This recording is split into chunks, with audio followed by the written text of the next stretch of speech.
Good afternoon, ladies and gentlemen. My name is Lynn Johnson. It is about 5 o'clock in the afternoon, Sunday, October the 19th, year 2025, and I'm speaking from southeast Saskatchewan, Canada, very close to the geographical center of the North American continent. Now, what brought you to this video, or via either direct through a link through YouTube or through crowdfunding. The name of this video is, Am I Christ's Second Coming or Not? You decide. Now, that's, yes, I'm coming out of the closet. I'm a closet Christian. A lot of Christians are these days, but I'm coming out of the closet. What this will be intended on the merits of the title is going to be kind of a life story of how I have come to ask this question or put it on the people. As for myself, am I Christ's second coming? I draw no conclusions. I'm going to give you somewhat of my life story, an account of things, and you folks decide. But if it's as far as crowdfunding and that, yes, folks, I do have, other than this, the second coming, not a project or whatever. I do have some environmental projects and some things that I have an active participation in, as I have academically and research-wise, and somewhat in an activist state for many, many years to do with global climate and the symbiotics and taking good care of Mother Earth and its inhabitants. So, am I Christ's second coming or not? Well, I'll tell you what. This story is going to tell you how it kind of led into this. But starting off, the thing is, this is not going to be some slick process. This is just, I'm winging it right now, folks. And they always say that authenticity always carries far more weight than perfection. So this is not some slick trick or anything contrived. Or what it is going to be is the truth based on facts and observations of mine over the years, okay? So I'm going to start off with a little bit of stuff here, just to give you a little bit of an idea. Years ago, I came up with this little thing, and it kind of added to from there. But I was born on August the 15th, 1955, in Oxbow, Saskatchewan, Canada. Grew up on a mixed farm. Born on August the 15th, 1955. Born in the middle of the night at 7 minutes after 11 p.m. Born in the middle of the night, in the middle of the month, in the middle of the season, in the middle of the continent, and what else in the well, essentially the conclusion was, if you can think of anything else that I was in the middle of, I'm just a middle of the road kind of a guy, which I am. I believe in balance and moderacy and weighing one side against the other. Not to get into politics in any regard, but it is a liberal point of view that once that both sides of the argument or a discussion have been made and conclusion has been drawn, still plenty of room for discussion. And if something comes up that you have to be adaptive and change the venue, so be it. So in many regards, I am not an absolutist or a totalitarian in any regard. But that being said, as far as my Christian aspects, I keep it very, very simple. I abide by the Big Ten as much as I can. People don't like to be preached at, and they're called the Ten Commandments, but I refer to them as the Divine Moral Code. And as I get into this, but essentially, in the process of growing to my 70 years of age now, I went through many changes and many different life experiences, as one does at the age of 70, as one would have. But I will say this. I will say this about my Christ experience. I was brought up in a house that was primarily had to do with benevolence, Samaritanism, service, and some selflessness, but at the same time, self does look after self by looking after self, but by looking after self, one should help others look after themselves so that they can help self back in the collective. So, however, am I Christ's second coming or not? Well, I remember when I was about, the other thing that comes into play is I'm an INFJ personality type. We're 1%ers. We're not talking about the bad guy 1%ers. No. In the Higgs-Myers personality traits, as far as the 16 basic psychological personality types, I'm the 1% one. INFJs. The I stands for introverted, intuitive. And it has been proven we are considered and often referred to as the God conscious people. But we do have a sixth sense. And that sixth sense is, and we are empaths, so that's why as far as kindness, benevolence, share and share, do unto others. And I kind of had, that was kind of an innate thing with me as far as things.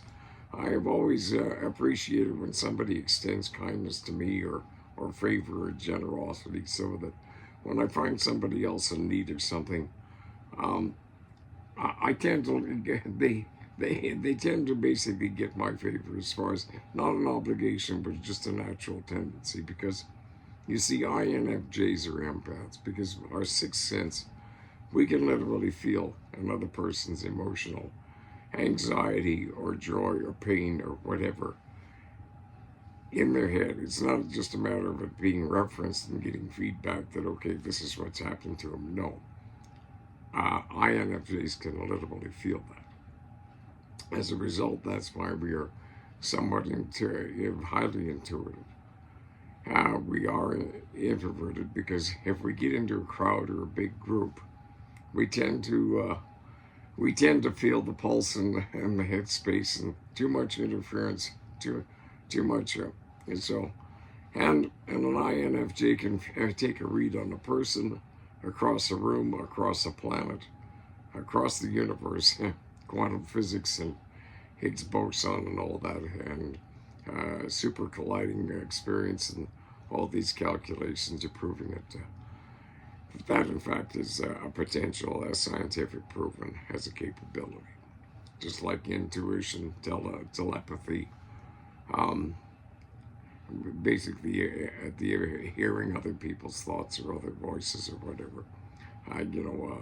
Mental health in this country, they seem to figure if you're hearing voices that it's got to justify anything for a buck and to medicate the person. But the truth of the matter is, in other religions, the Hindus, telepathy, psychic abilities are an accepted part of the belief and the sociological dynamic and the understanding of the people.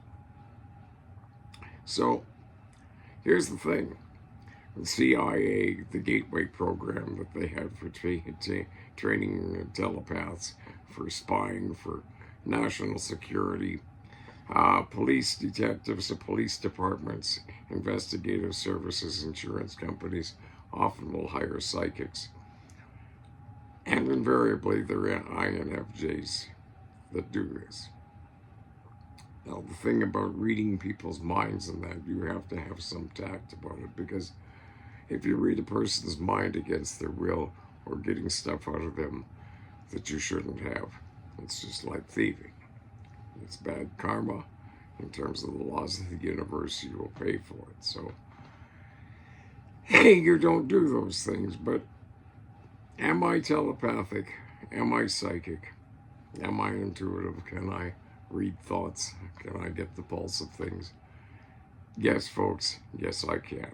I'm probably as up to speed as anything. But as we go through this account of myself, and I don't know how long this is going to take, but as long as it takes to give you an idea so that you can decide,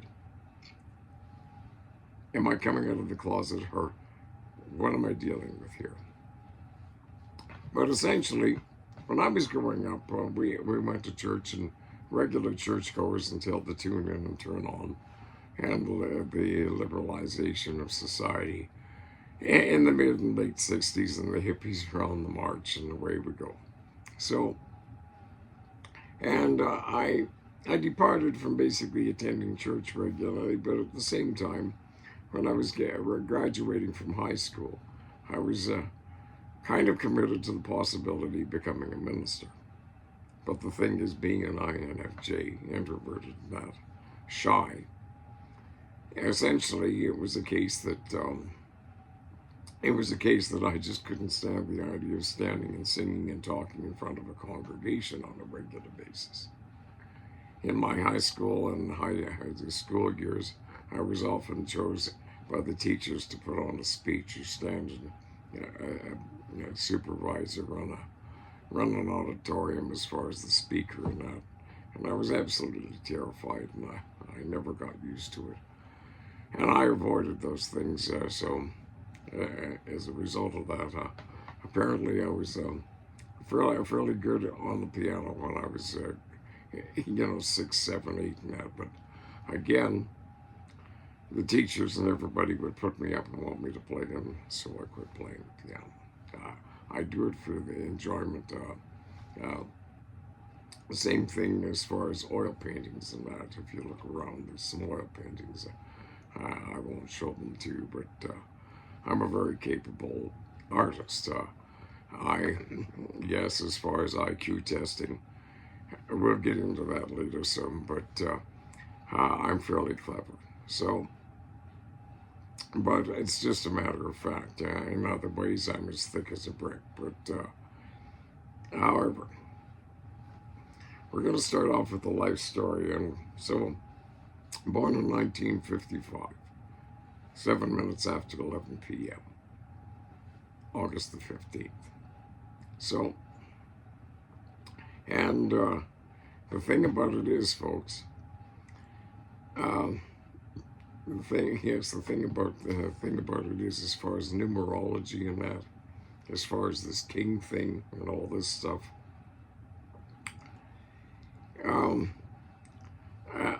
and power numbers, you start sorting through my numerology and that.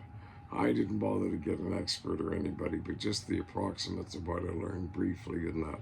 I got 3s and 6s and 9s and 11s and 7s, and well, look at that, and 11s. Well, look at that. I was born after 7 minutes after 11 p.m.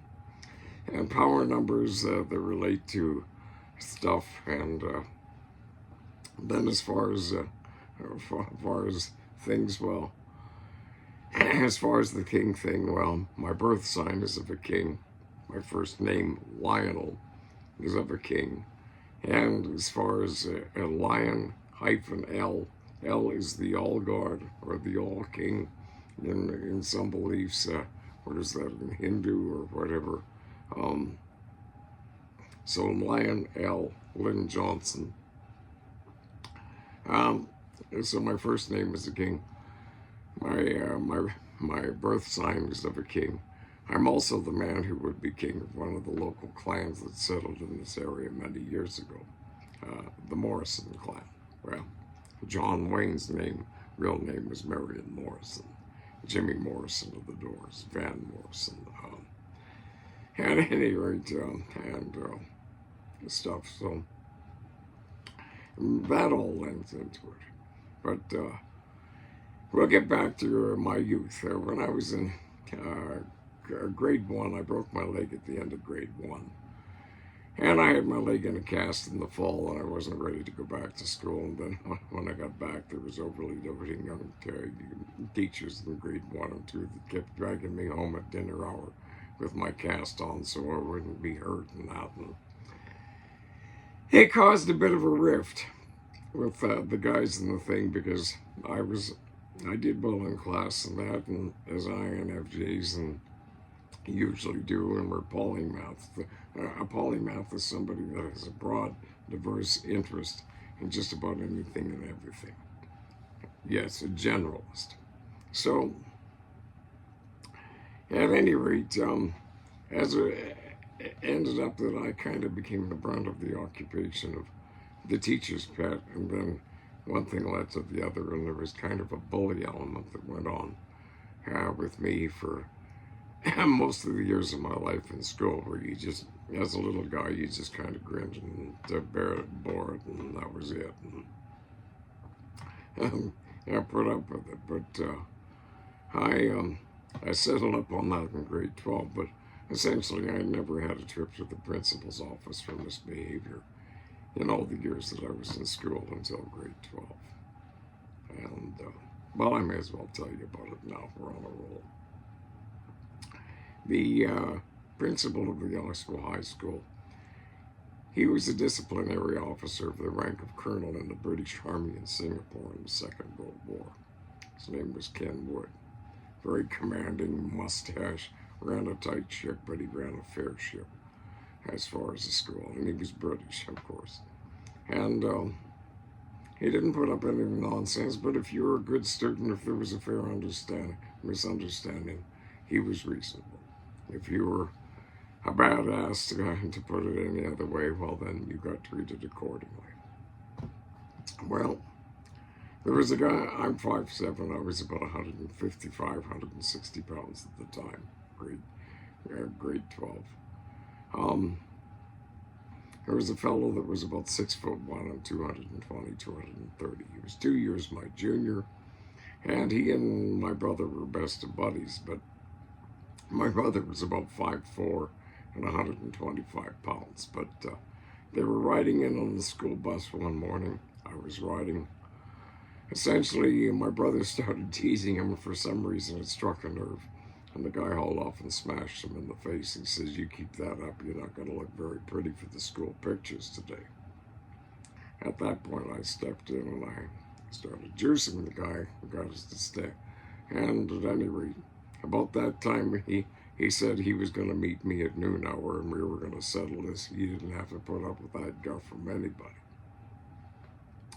So at dinner time, I went out to the prearranged place, and by that time, most of the school that was around at noon hour had heard about the up-and-coming confrontation that was coming. So I stepped out there. I said, "Why don't we shake hands?" I said, "Well, forget about this. We'll just turn around and walk back in, and we'll forget it, and it'll all be forgotten." Well, that's no good, because then I just looked like a damn fool, and he blocked my way to the door. So I pushed him off to the side, and I knew that basically we had to go at it.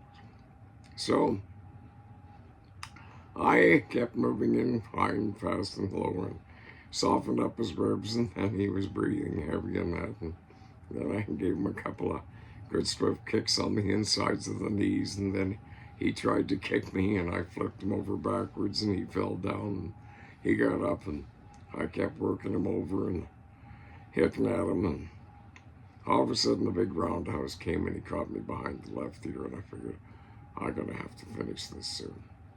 And so I kind of pushed and shoved and got in around and grabbed him by the scruff of the neck with my left arm, yanked down him with my right leg and my right arm, and I gave him an uppercut, caught him right between the eyes. He said that I stood him straight up, and he was straight out horizontal over backwards, about 2.5 feet in the air. And he went down in the cement, and there wasn't a twitch, not a wiggle. At that point, I said, "You've had enough." And I went back into the school. At the end of noon hour, a knock on the door comes. The teacher goes to the door. She says, "Len, Mr. Wood would like to see you in the office." I went down, and Mr. Wood was sitting there, very commanding. Back in the old days, he had his rack of pipes there, and of course there was one that had the big Cuban cigar stuck on the top of it. And he's sitting behind his desk looking very commanding, but there was kind of, you couldn't help but notice there was a little bit of an amused look in his face, but in his eye. He didn't look really stern or condemnatory or condemning. he said, have a seat, Mr. Johnson. He says, I heard there was an incident at school at noon hour today. Did you hear anything about that? And I said, yes, sir. He said, I heard you might have been involved in that incident. Is there any truth to that? And I said, yes, sir, there is. He said, I get the impression of what has happened that it had to do with something that's been going on for a long, long time, has it not? And the truth of the matter is this guy had always been a little bit of an underminer and a keener because he was good in school, but so was I, and the bunch of guys always liked to undermine. Well, at any rate, he says, I'll tell you what. He said, could you please do me a favor? And I said, yes, sir, I'll do my best. He says, if you have to dispense with this kind of judgment on somebody again, he says, could you please do it off of school property? Now go back to your room. And that was it. But I must say, he certainly was the center of attention 2 days later when he got out of the hospital from his dizzy spells and his headaches. And he looked like a purple and green raccoon. Years later, we laughed about it, and as he conceded, he had it coming. But I told him the truth of the matter is possibly it was my kid brother that should have been involved in the trimming because he was the one that started the problem in the first place. However,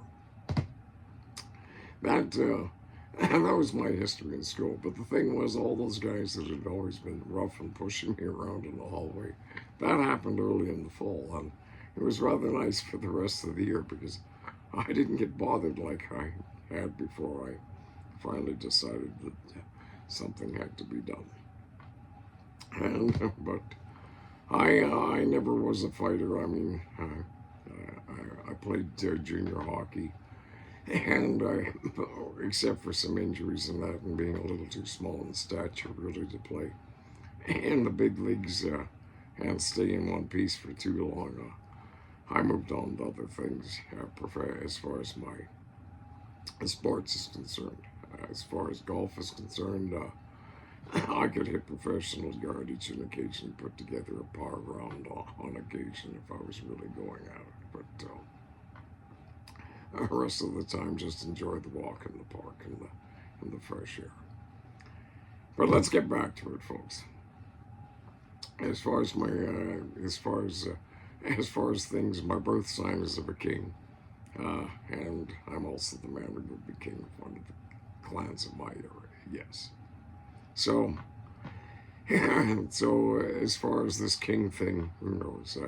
Apparently, there's other intimations that, as far as they might be testing or confirmed, I also come from the same bloodline as King David. But as far as DNA, memory, the readings of Thoth, the emerald tablets, historical hieroglyphs, and a whole bunch of stuff, folks, I just wanted to say that quantum physics and entanglements and all these things are proving that as far as people hearing voices or having recall, it is actually from past lives. Like our DNA is actually a time reference. There's incredible things going on as finding out about DNA in that. However, so as a result of that, yes, I have, in the last several years, I have acquired some things as far as some talents with my intuitives and that, and my mind reading capabilities, and my ability to think again. Because back when I was going to school, I was first, second, or third in class until about grade 4 or grade 5. Then I decided I wanted to be a professional hockey player, and as well as that, the bullies in the class, all they did was they worked you over at recess for getting high marks and getting full recommends. So I kind of backed off, trying to just fit in, sort of thing and stuff, and that's typical of an INFJ personality. But the teachers had already realized that I was pretty clever. I know in grade 8 there was a provincial departmental test that was given to everybody, grade 7, 8, 9, 10, 10. And I was in grade 8, and it was a general knowledge quiz, and at the end of it, some teacher piped up and said, Lynn, you could be doing a lot better in school. He says, you realize that you had to say, and he was giving everybody else grief in grade 10, I guess, for not knowing the general knowledge, and telling them that I had the second highest mark except for a guy in grade 10 in general knowledge. And as well as that, there was another friend of mine that I knew many years ago. I haven't seen him for years, but he won the competition on the Discovery of the History Channel called Canada's Greatest Know-It-All. And back when I used to kick around with him, we were great buds because he was a polymath and I had kind of a reputation for knowing a lot of things too. But he got tired of playing Trivial Pursuit with me because I was the only guy that beat him consistently. But so there's my claim to academic fame. And as far as IQ and that, well, many years ago I had a very bad viral illness that put me in a hospital on IV and a whole bunch of things. And when I came out, I was in very rough shape. And as well as that, I got misdiagnosed and mismedicated in a frame-up because I was well accepted and well thought of when I came back to Southeast Saskatchewan after having been away in the world and been in real estate and worked with Halliburton, largest corporation in the world, and had basically some wherewithal and some very good blue chip contacts and some people from very established families and successful corporate ventures of the world. Moved back to Southeast Saskatchewan and essentially I moved home to a place where an awful lot of the locals, they were guarding their turf because they'd never gone away, and it wasn't a case of, hey, hi, how's it going, come on over and settle down, join in. It was a case of, well, the smart guy's back, we're going to guard our turf and treat him like an outsider. So that's essentially what happened. And but at the same time, regionally in the constituency area of the largest area, I had some very popular support, and I was encouraged to run for member of parliament at about the age of 25, 26. And then at the age of about 26, 27, there was a provincial election in Saskatchewan. And had the MLA that was in our area, I won't get into the details, but he was in the news for alleged improprieties to his adopted teenage daughter. It was the 5th year of a mandate. It was down to several days or a couple of weeks to make the election call. Some very notables wanted me to run against him because they didn't like the guy. He was a drunk, he was a bully, he was a misogynist, and obviously doing something to his daughter. However, he was in the news for that. Next thing you know, she was thrown in the mental hospital. Next thing you know, he had three of his buddies trump up charges against me. The RCMP officer was apologetic in charging because we were nice, friendly acquaintances. My lawyer said, we're having these thrown out. These are nothing, there's nothing to these charges. And the next day, she said, take the time off. The next day, what happened was, all of a sudden, the RCMP came and picked me up and took me straight to a mental hospital where I was unceremoniously shammed as far as a diagnosis of an incurable disease and medicated. And basically, when you do that, it's like changing the furniture around in a blind man's living room. But what happened at that point was, I had basically, I was suffering from chronic fatigue syndrome, and I was suffering flu symptoms without a fever. And so I was not very lively, not very active, but doing my best. However, I got thrown into the hospital and framed up on a very corrupt deal because what happened was the president of the political party was a judge and he had vested interest in keeping the MLA in because of big business adventures that he had going on, that he needed the MLA in place to keep it together. So the one judge talked to the other judge, and the deal was, when they got to court that morning, my lawyer, she was going to have him thrown out. We've decided we can't let this poor man deal with the stress of going through these criminal charges, which she said had no weight. And so we're going to send him off to be taken care of, and we'll help him along. 2 years later, a young lawyer heard the details, the approximate circumstances, and he says, "This doesn't add up." He says, "Yeah, there's something fishy about this one." But at that time, I just decided to lay low, because I was also putting some inferences together. There was a pretty good chance the same LA was part and parcel of who basically arranged for the bludgeoning death of a ex-wife of another politician who was in government at that time, and doing some business moves on the behalf of the government and the province, which were very good ones, but it was basically quite contradictory to the business interests of the president of the party at the time. So these things happen. So I came out and forced to take a medication for something that I never suffered from, and misdiagnosed and mismedicated, because chronic fatigue syndrome at that time had not been as of yet substantiated as a medical disorder by science. So I got put on a medication that I wasn't allowed to feel happy, and my dopamine was suppressed, and it's your feel-good hormone. And if you don't have enough dopamine, well, then you can't feel good, so you feel bad instead. That's why so many people that get put on this stuff for the diagnosis try to take their lives to succeed, about 25%. However, what I did then, folks, as far as me, I'm pretty much a teetotaler in a sense. I'll have a social beer after a round of golf, or a nice glass of wine on occasion. But I am relatively a non-drinker. I've never done hard drugs. I never touched coke. I don't have a lust for that dust. Never will. One time is too many. A million times is not enough. There are no success stories on that drug, except for the people that are selling it and not doing it while they're selling it. So, but dopamine, without dopamine, you get tremors, and so this medication, it ruins it's hard on your liver.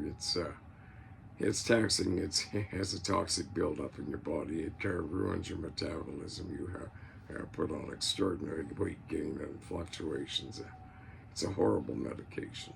However, it also suppresses dopamine.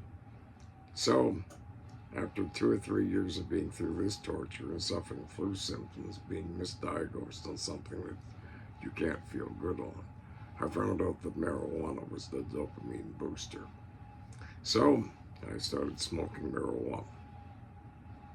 They wouldn't give me a prescription for it. Oh no, they'd call me Dr. Drugs, but no, they just wanted to keep me suppressed, because they didn't want to let it out that they had cornered me and got me out of the way so that the MLA could get re-elected. To keep their big financing in the millions he was throwing at the hospital, just to keep him out of jail and out of court himself, and be in his daughter in mental hospitals instead. So at any rate, where are we going with this? Where are we going with this? So at any rate, folks, I'm going to bring up something else. The Book of Revelations. 144,000 people that are the chosen ones. It has been observed by metaphysics and spiritualists that they say that of the 144,000, and yes, folks, I am one of the 144,000. There is no question about that. I might get into that so you can conclude later, or if any researchers wish to get back to me, you can always get back to me. My contact information will be in the comments below. But yes, I'm one of the 144,000 of the Book of Revelations. And of course in Revelations, it says that it's not a good gig and it's not a good deal. And no, it's not. What might be coming up. But at the same time, there's a Jewish prophecy and belief that it could be something entirely different and an outcome quite different than expected. Now, I am not a biblical historian. Somewhat, I go onto YouTube and I go through an awful lot of credible literature and videos. You know, as far as the hieroglyphs, Egyptology, the Library of Thoth, the Atlantis files, and the Kybalion Hermes Trismegistus. I'm well backgrounded as far as the histories of that. But essentially, I am one of the 144,000, but I also find out as far as the 1%, and the 144,000 as far as powers that be in cabals and the big shots and the people in the back. There is no such thing as a political or financial boundary or religious boundary. That is quite true. There's a kind of a handful of influencers in this world that are running an agenda as far as an outcome, and they are trying to keep it on track, or someone is, as far as keeping Revelations in the book of Revelations on track, and the symbolisms, the occurrences that are happening and aligning right now. It does tend to be a bit of a concern. And as far as I'm concerned, folks, just to make my statement on it, I am not going to be a member of one of the 144,000 that end up in the Middle East to have some big barbecue or something, or basically settle it out. Because if it was kind of like the age-old saying, protest T-shirts that used to be around in the hippie days. What would happen if they threw a war and nobody came? But however, we're going to get into some other things now about my life history and that. We've kind of covered some stuff, but when I left school, I'd thought maybe I'd like to be a politician or maybe a writer someday, and I figured the best way to do it would be to experience as many different walks of life as possible. That way, with no one basically have something to write about. I may do some writing. But at any rate, what happened was I went out, and I remember about the first year out of school, I watched a movie where Richard Dreyfuss was in it, Ronnie Howard. It was known as the American Graffiti. The symbolism was the pharaohs, the this, the that. Steven Spielberg had a brilliance even at his young age when he did that movie. But at any rate, there was an awful lot about American Graffiti that I identify with years later, because the Richard Dreyfuss character and I were much alike. Yes, even the pretty blonde with the 55 T-bird that was throwing her daddy's red T-bird and all her daddy's money at me when I was going to university and affluence, and except there was a problem. Her father was complaining because he just spent $8,000 getting the bathroom totally replumbed and re-drywalled and reset, because his two daughters spent about 3 hours each in the bathtub and used so much baby oil that it plugged. That was just a little too pampered and a little too much fluff for me. But however, I went to university for a couple of years. I thought I was going to become a lawyer. Spent a couple of years in university.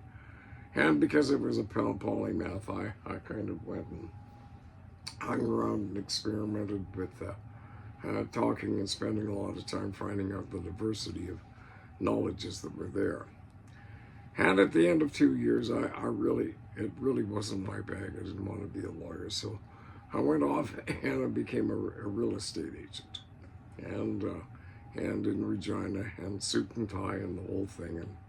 And well, within a couple of years, back in those days, 40 years ago, just the dollars, but I was listing and running and managing about $14–15 million worth of real estate, and it was going to end up working its way into my portfolio given time, because well, I left home with a 62 Chevy Impala and a $300 car loan on it.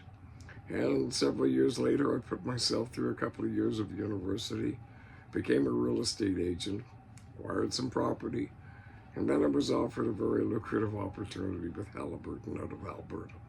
And I moved to Alberta, and I totally loved that job with Halliburton, a big, largest engineering group in the world. Trucks, toys, gears, whistles, buttons, circuits. I worked with the Wellex division, which is the same division as Halliburton had for the Wellex division. Designed all the electronics and components in the capsule for the Apollo moonshots back in the day with NASA Aerospace. And that was great because, like I say, I was like a kid in a toy shop. And back when I was in grade 7, I was asked to basically give a speech in front of the whole school. It was called "How Far Will We Go in Space?" And at that time, I was giving part of my dissertation on space-time functions and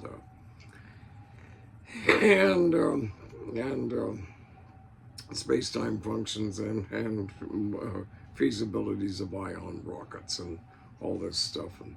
And by grade 12, my lab partner and I,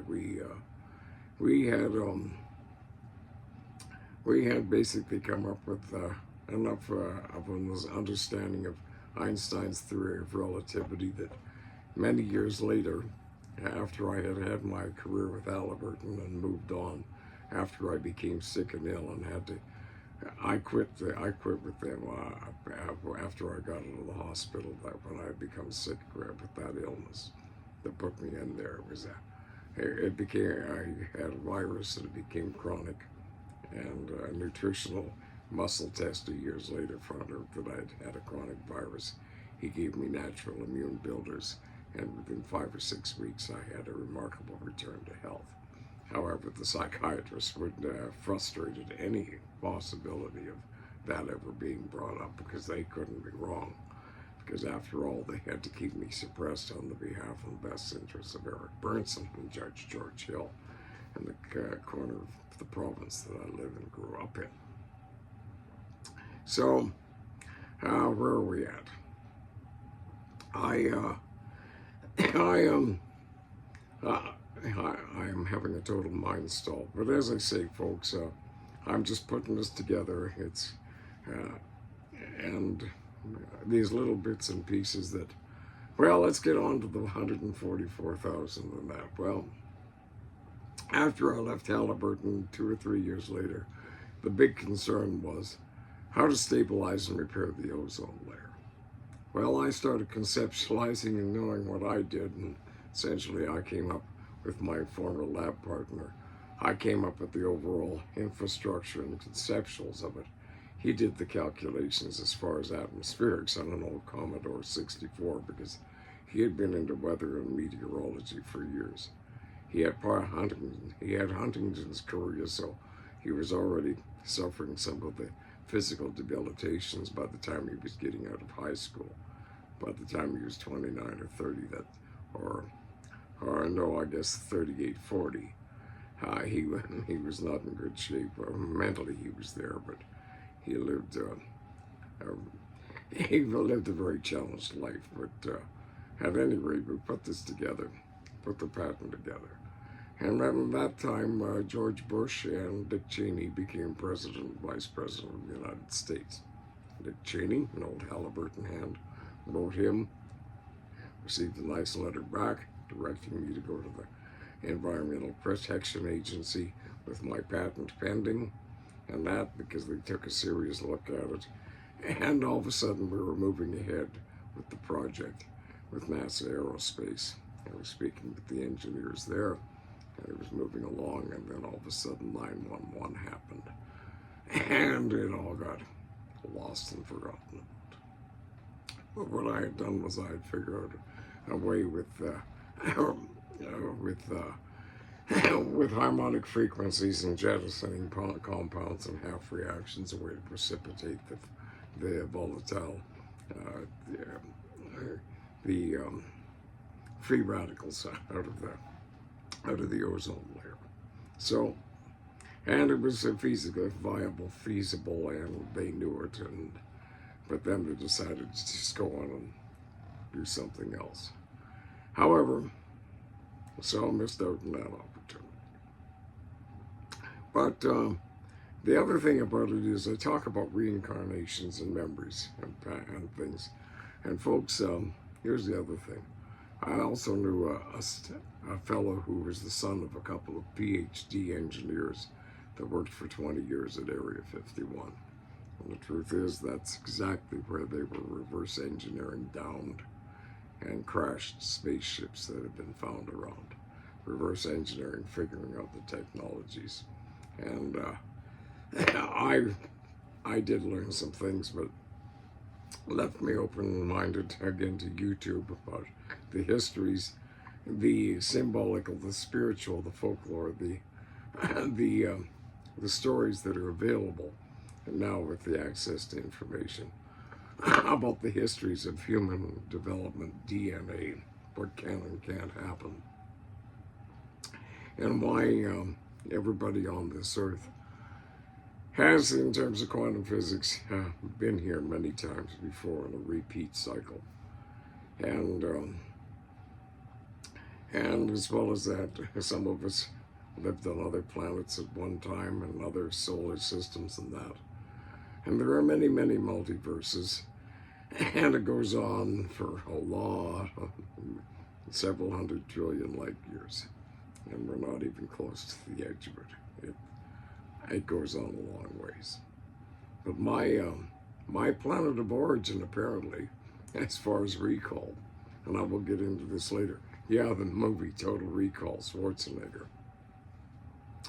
I'll get into this later, but basically, I am apparently from a region, and basically my home planet from many eons ago, before I started getting rebirthed into this time loop, and this part of the universe was the planet of the Golden Lions. And that is correct. Now we can tie that into the Sphinx and the fact that it used to have a lion's head before it was recarved, and all these things are becoming apparent, and the truths are coming out now. But as mentioned, I just after I got out of the mental hospital and that, and realized that in southeast Saskatchewan with the oil patch and our burns, I had no real interest in working with that. So and because of my health and the flu symptoms and that, I just decided that I would become an independent sales agent. And so I would go look through I would look through the newspapers that wrote at that time, look through business opportunities, look for this, look for that. And I would go on as sales representatives with credible, ethical companies and be a road salesman, farm to farm, town to town, and work a few days a week as my health would allow. But that was anything from engineered steel buildings to houses to renovations to new home development, electrical, agricultural equipment. And it got to the point that I had a reputation in the sales industry of the guys traveling in Saskatchewan as a guy that knew how to represent a product, could figure out how to do a sale, and was very good in sales. And over time, I had outperformed and been top salesman in several groups. But again, being a polymath and just wishing to master something, or as my health would allow, I would tend to master something and get very bored with it. Or if you got tired of selling one product, you could always go and sell something else. Or if you didn't like the ethics of the mismanagement of some management, you could move along, because as long as you can sell and do something well, somebody's always looking for somebody to move their wares. Some 45 years in the game, never one complaint from Consumer or Corporate Affairs or Better Business Bureau. And why bother looking over your back, over your shoulder if you don't have to? Because I wrote clean paper and I was ethical about it. But here's the thing about the other thing about it is my great-grandfather was one of the richest men in Saskatchewan in the turn of the last century, in 1901 through and stuff, up until 1928, Black Monday, the stock market crash. And he was one of the richest men in Saskatchewan. He owned grain elevators and flour mills, largest Aberdeen Angus ranch, considerable holdings. He was Pennsylvania Dutch Amish by origins. He was known for regularly, if some guy was drunk and beating his horse outside of the bar, he would basically take the guy and beat the guy and take the horse and put it in the livery stable and not allow them to have him to have the horse back until the guy sobered up, things like that. But at any rate, in 28, all of a sudden it was all gone. He was probably playing margins or futures or some option or whatever, and he had to pay a big chunk when 28 all came crashing down. Much like John Deere had to vacate the state of New York and escape debtor's prison back in and around 30 years prior to 28. Well, and end up in Moline, Illinois, or before that. Had to start again. He and my uncle kind of had, my great-grandfather had to skip town too. I think it was one of those situations. He surfaced again as far as his name in an obituary in the early 60s up in Alaska, where he had reacquired his momentum. He had passed away as the largest contractor to the U.S. Army, the U.S. government, and the state of Alaska. Part and parcel and key, and did some of the work as far as building of the Alaskan Highway and black. Yeah, the family fortune never came back anywhere near us, but we had grown up. His three children, my mom and her much older brother and sister. Well, my much older brother, he was a concert jazz pianist, a music arranger, and as well as then he was in radar in the Second World War, came home. He was offered to become an arranger, music arranger, and tour with one of the biggest big bands in Canada at the time. But his mother encouraged him to basically take something reliable and guaranteed. So he became a teacher in rural Saskatchewan at the time. So did my aunt. But as a result of that, one thing moved to the other. He was also a very top-ranking Mason in Eastern Canada, apparently, and he ended up as the chief examiner for the Department of Immigration, Ottawa. Minister, deputy minister, prime minister, minister of the department, deputy minister, my uncle. And he did that through the Pearson years, the Trudeau years, Joe Clark back into Trudeau, and a bit of the Mulroney years. He was also head of the Ottawa Philharmonic Choral Society, roundabout town. And as far as my aunt, well, my aunt apparently was a member of Her Majesty's Secret Service, in truth be known.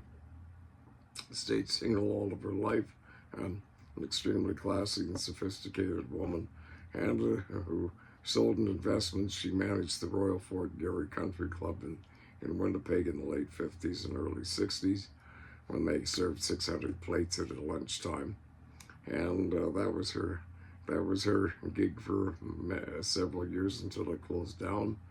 And then she became directors of YWCAs and did the Stratford Theatre thing. And apparently her and Christopher Plummer had this little thing, and neither of them really wanted to talk much about it, but they probably had a hell of a good time and then told each other to go to hell, or something like that. But that was back when a gentleman never kissed and told and lady never dismissed and told. So, at any rate, as it goes. And my mother was a highly talented person. So was my father. But truth be known, when I look back in retrospect, they were both INFJs as well, as far as personality types. And my father and mother both.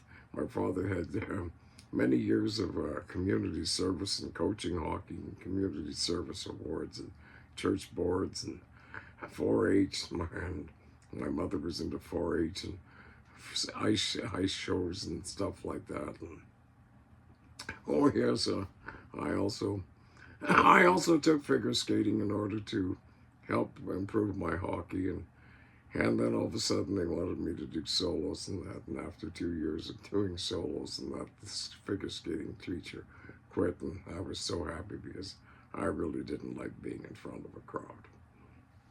That's the thing about an INFJ. We're sociable, but we like a little bit of a, small groups kind of thing. So that's the way it goes. But so we're going to come up into the 90s, and finally I hit my stride. I hadn't found myself, and then I found out what I was into was ionization.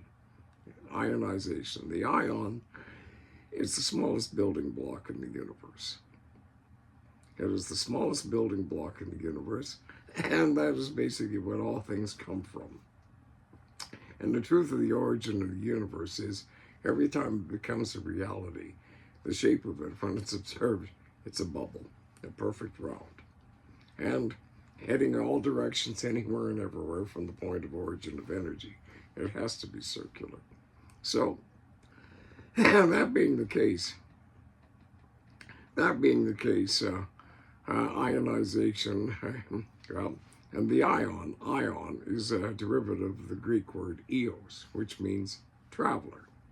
And anytime you have an ion, or basically you're moving along in an assembled thing to electron flow, then you have flux. So the universe is in a state of flux. That's all it is. It's just one fluxing thing after another. And no real vernacularity there, folks, but I prefer to have a bit of a sense of humor about things and keep things lighthearted in terms of all these heavies that go on with me in my life. But, so at any rate, I studied ionization, negative ionization, and biometeorology. And I finally sought out a good acquaintance, friendly acquaintance of mine, and basically who sorted out, and we used to brainstorm together. Well, he was former head of the United Nations Environmental Council, retired emeritus, passed away at this point, Dr. Charles Wallach from Maryland, degree in physics, biophysics, and education, and had actually built 2 universities from ground up over in the Middle East, or somewhere in close proximity to that. And I was working on this thing with him at the time, and it was something backgrounded that allowed me to figure out a way to feasibly, with radio wave and jettisoning and some other things, in the calculations, a feasible way that was achievable at that time of stabilizing and repairing the ozone layer. I had always this talent for broad, comprehensive assessments and figuring out things and stuff. So, at any rate, I was coming up with a way that, I call it biometeorology, but as far as ionization, magnetism, one or the other, we live in a binary system. Reality is one extreme or the other, or somewhere in between on some linear scale of moving to and from. That's all reality ever is. It's three essential elements that have to do with force, mass, and acceleration, and that's all there is to physics. And that's the truth of it. So, if you count to 3, and so here we go, folks. We're dealing with the situation in the 90s that I'm making some inroads, and I'm rubbing elbows with people in Greenpeace, and on it goes. And I have successful scientific experiments being conducted by the university and being financed by a grant program. And all of a sudden, there's this plan to build a toxic waste incineration project for the continent, numerous of them, to get rid of the Cold War weapons thing. I started doing an evaluation. I saw a whole bunch of problems with the fail-safes as far as the design of the incinerator and a whole bunch of other things, and the stink I kicked up, along with some others opposing it. The incinerating project never got built. But in the meantime, they threw me in a mental hospital again to try and keep it on track, because some local investors had thrown $100 grand each at it to get it off the ground. And even though when they realized that it was going to destroy farmland and the food consumption viability of it for years and years, and the amount of the Mississippi runoff system. And finally, I showed the report that they were looking at several hundred billions and trillions in liability for losses and damages in the years to come with that. But I got thrown in a mental hospital, and the psychiatrist, he within 3 days realized that on the false claim that they'd thrown me in on, that I wasn't guilty of it. But nonetheless, he had the whole stack of my several hundred pages of research that was showing why this project wouldn't work, or if it did, it would be a catastrophe. So he kept me in. He forced me to stay in for 3 months, and that was as long as he could keep me there. And he says, "And what happens when you get out of here?" I said, "I'm going right back at it." And he said, if you end up back in here," I said, "Well, I guess I will." He says, "No, we don't want that, because, well, by the end of 3 months with my psychic intuitives and abilities, well, the nurses realized I was a good guy. Everybody was on side to get that kibosh the toxic waste incineration project, which it was. But when I got out, because I wasn't able to get down east, that the psychiatrist knew that I had to get the funding to basically replace the money that I'd spent opposing the incinerator to fund my university projects. I ended up throwing sheriff's seizure and bankrupted as opposed to getting into a multi-billion-dollar project, because I'd shown how it was the highest results in the world 2 times in a row in increase in feed gain conversion ratios in feeder hogs and animal health, and eliminates and neutralizes airborne viruses and bacteria. These systems are used without question in hospitals in South Africa, but then in Africa you've got Ebola, which the victim can stay contagious even after they're dead. It's a different game, but in North America, it would have been terrible to have that, because animals would have been healthier. There would have been less drugs being sold by the pharmacists and the antibiotics, and then, of course, it reduces absenteeism and increases productivity and people's health, which again cuts down on trips to the doctors and the police department. And all of a sudden, the maintenance industries are failing, and they got to have a reason to be out there. So let things go all to hell again, right? Wrong. So at any rate, I had to regroup again. So that was it.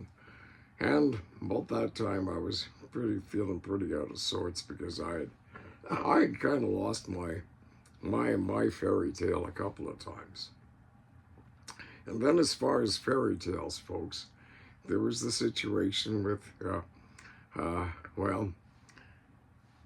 Prince Charles and Lady Di, or King Charles and Lady Di. It was most unfortunate. I think that they could have had a good marriage, but the problem was there's the public and the public festival, and the intrusions on those poor kids' life turned it into such a feasting festival for the media and the paparazzi and things that just didn't work out.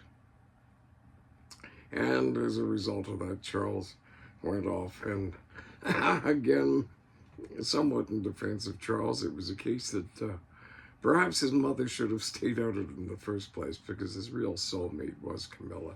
And Camilla was the right gal for him in the truth of the matter, but as a matter of duty to king, mother, queen, honor thy mother and father. He married Di. He did his best, and they did love each other in many regards. The night of her death, when he heard about it, he shrieked and he basically went to pieces. And the observations, psychologically, forensically, it was a genuine reaction. He was in a state of shock.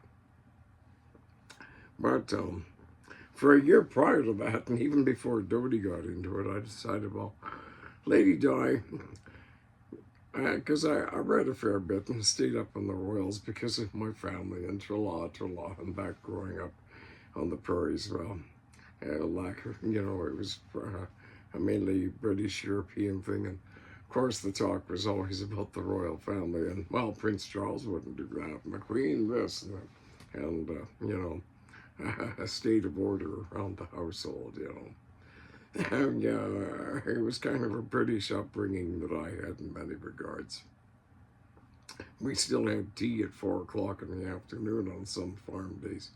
And, have tea, recharge your batteries, decide if you're going to close down a day for supper, or recharge your batteries and go until sundown, and then have supper. But at any rate, the thing about it is, folks,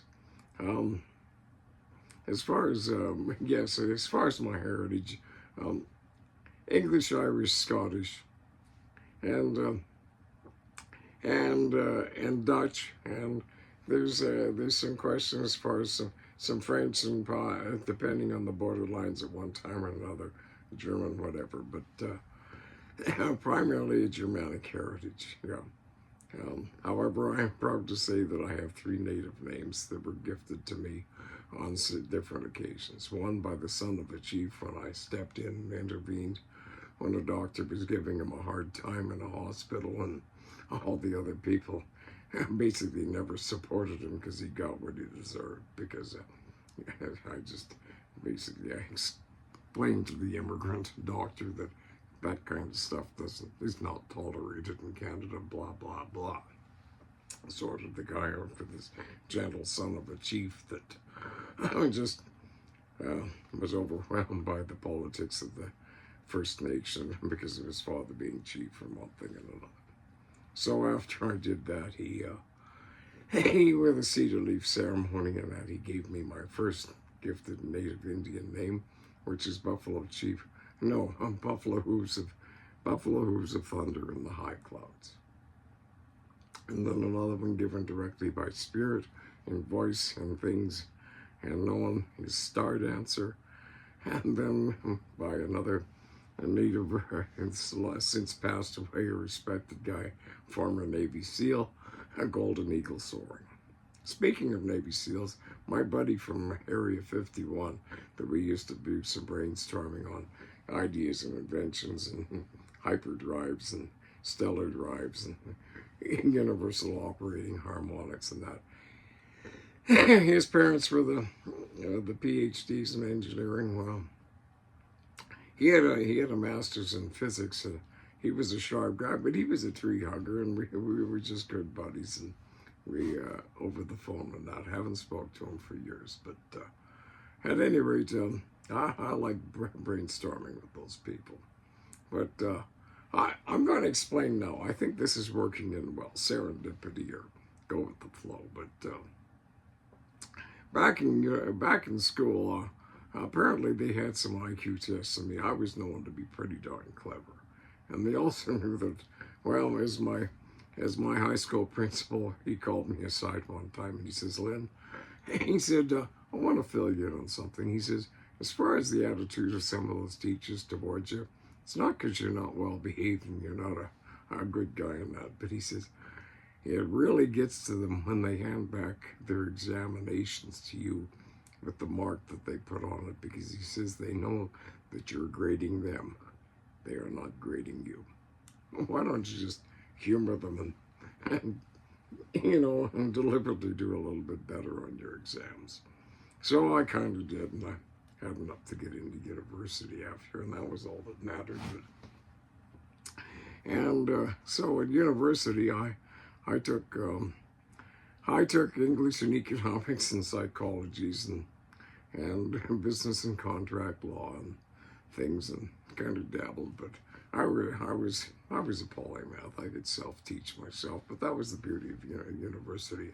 It showed you how to collate and assemble and do research and take in large amounts of knowledge and information on an ongoing basis.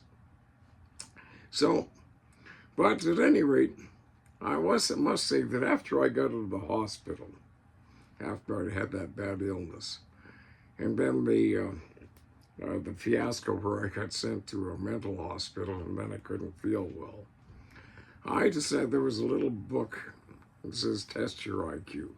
And it had 7 different tests, and you were always supposed to wait 1 day between each test to do them in different categories of thought.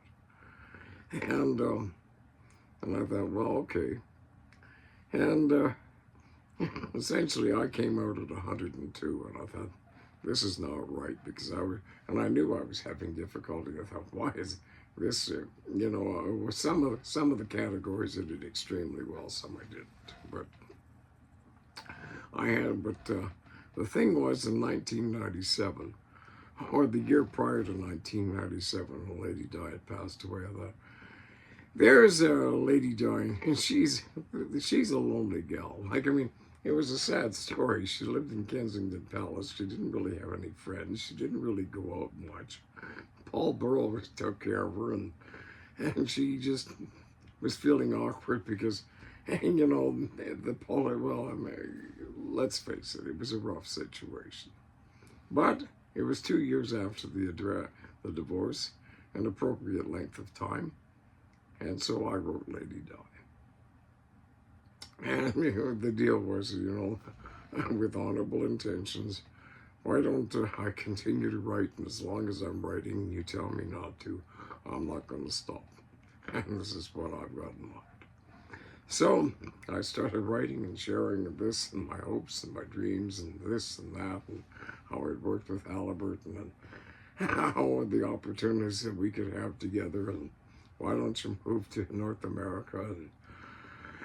And back in those days, the technology, I'd record cassettes and send them in the mail. And I remember the Friday night that Lady Di passed away, about 5 o'clock in the afternoon, I sent my last cassette to her, warning, and I said, for God's sakes, Di, please get away from that man. I feel that I get real bad vibes. It could be fatal. Get away from the man. And that was the first time I'd said anything against him. I didn't hear him. He was just, I knew that basically she hadn't told me that to quit writing, and I'd had a couple of communications from her, and they were recent enough, knew that I was, possibly I and maybe a few others in the world knew that there was nothing really up with Di as far as Dodie was concerned. And she was out and hanging out in that, but at the same time, there was a doctor in London she had some strong feelings for. But it was just a case that I think that, truth be known, she was doing some snooping and searching on behalf of security and high ranks in British and Western interests. Because I won't get into the details right now, but she had basically given Dodie the Dear John line that she was going home at the end of that weekend and she wasn't coming back, and all of a sudden, blah. Yeah, well, afterwards I was a fiend and I went through all the details, and by chance and by serendipity and by gosh and other people I was talking to, I substantiated and assembled all the psychologies and circumstances and instances and that and television crypts. It essentially proved, as far as all the pieces fitting in it, that Dodie was up to kidnap her that night under the guise of a ruse, and unbeknownst to Lady Di that was what was up, because she was going home. But Dodie had other plans, and they were getting nervous because she'd found out some things that she would have been responsibly reporting back, and unfortunately that's the outcome. So After that, I was totally devastated for weeks. I was walking into a fog. It was a horror story with me because the thing is, as far as psychic and intuitive things and that, in 1995, I read a book called Bringers of the Dawn, and it spoke of the Pleiades, which is a constellation several light years away from us. And it's referred to by Mayans, and it's referred to in the Bible and a whole bunch of other native people as the place that the heavenly beings come from. And that is where heaven is in the Pleiades. And I won't get into quantum physics right now, but essentially, it had offered a person the opportunity to become engaged and in communication with these heavenly beings. And I read the book in '95, and I went at it, and I took it seriously, and worked on it studiously, and that's exactly what happened. And then found out through psychic intuition and telepathy that Lady Di was a Pleiadian as well. And Lady Di and I communicated, and we were psychically hooked up. And in terms of the things about things, well,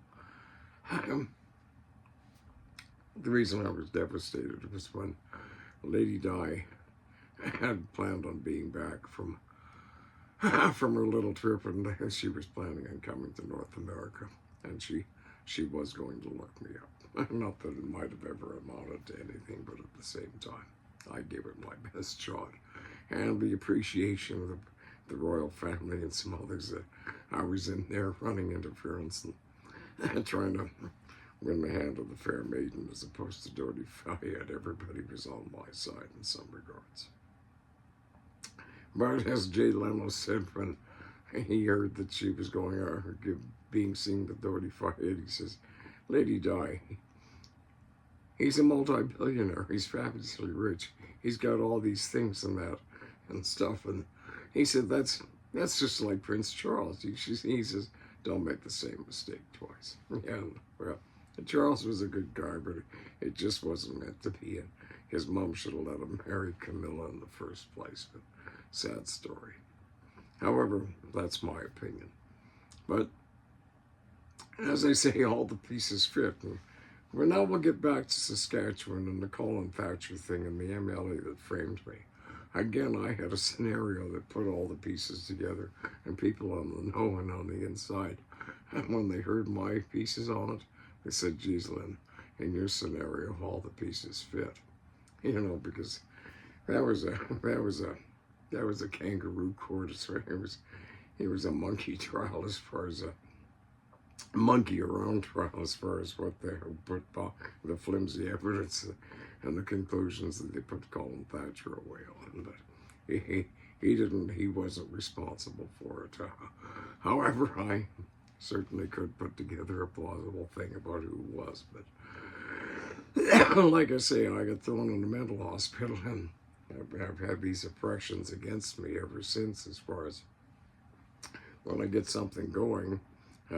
Several times in southeast Saskatchewan, I would have a groundswell of interest because I was a nice, acceptable guy, and all of a sudden, psychiatrists just sit here, oh, Lynn's up to something. Well, we'll just drag him in off the streets without any warning and keep him in here for 3 or 4 weeks and observe him. And I always got out, and they all hated the psychiatrist when I was done because I'd made a fool of them again. But because, as opposed to just a simple phone call, but the thing was at that point, 3 weeks in controversy, behind on my bills, having to catch up again, and a 2-year law and start all over again. And I have lots of initiative, and I did well at them, but I did well at going out and buying and selling and things. But, however, I just thought, well, keep your there, mind your P's and Q's, someday it'll all pay off. And, but, as I say in '97, I kind of went off the deep end for a while in a sense, but, the other thing about it in '97, earlier in that year, I was sitting in front of the television. I was communicating with the Pleiadians, and I had literally, some of the metaphysicists over there would know, I had basically hit 5D. I was relating, and I was running in 5D, full 5D. So was Lady Di, a few others, and the 144,000 that I would become aware of in short order. But essentially, I was sitting there on the chair watching the television one day, and all of a sudden the screen went dark, and the screen was black, and in a purple outline was a face with a fedora or a hat on, somewhat like mine, and it had the name below it. Well, I won't say it, but you know that symbol, the pyramid and the eyeball on the back of the $1 bill? Well, and it said, here, take this oath. I never took the oath. I never accepted or acknowledged the oath. But as soon as the name, the words of the oath acknowledged and registered with me, all of a sudden there was a jolt of energy came from that television, and it was like somebody poured scalding water on my frontal lobes. And all of a sudden my head was totally full of voices and harassments. And I didn't know what to deal with this. But all of a sudden the Pleiadian voices said, gotta do this, gotta do that. And they started counter-coaching me. Because when I was getting nailed by that energy by the television, I got transfixed by it. It had me locked on, and all of a sudden the Pleiadians said, look away, and I did. And they intimated that jolt on the television, it was trying to kill me and suck the life right out of me.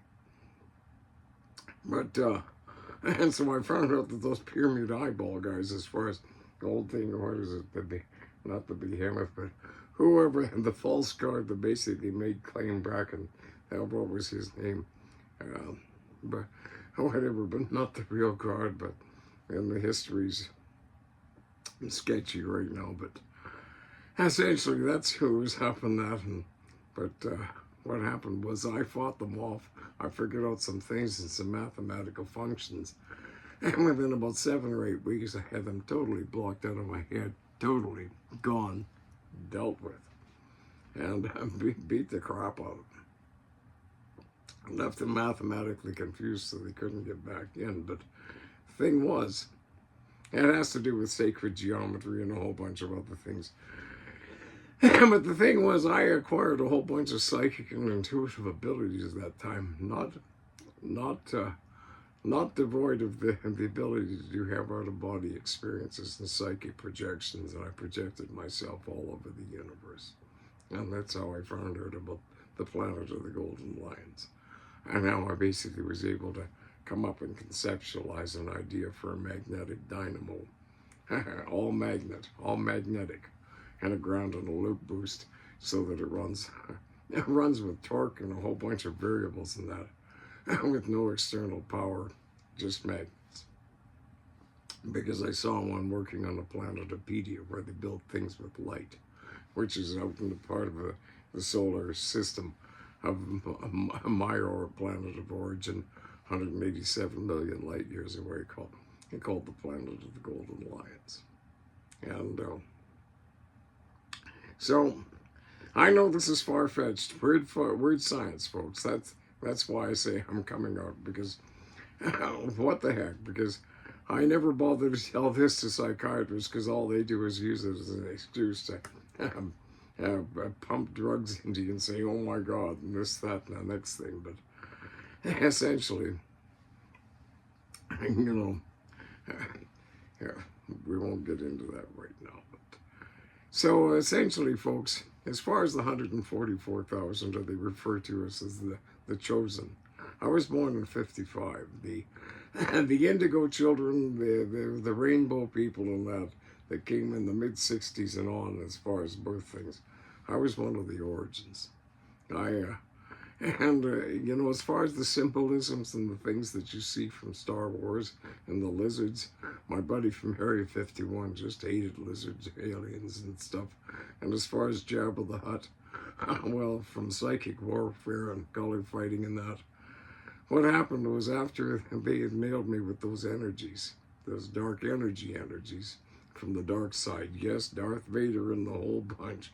Yeah, I'm an Obi-Wan Kenobi, plus a Luke Skywalker, plus a Han Solo. And, but I do it from projection, and my body double that's with this Pleiadian Starfleet. That for years, when I went to sleep, I never went to a dream state. I was off in spaceships flying and recovering, conquering planets and resetting planets.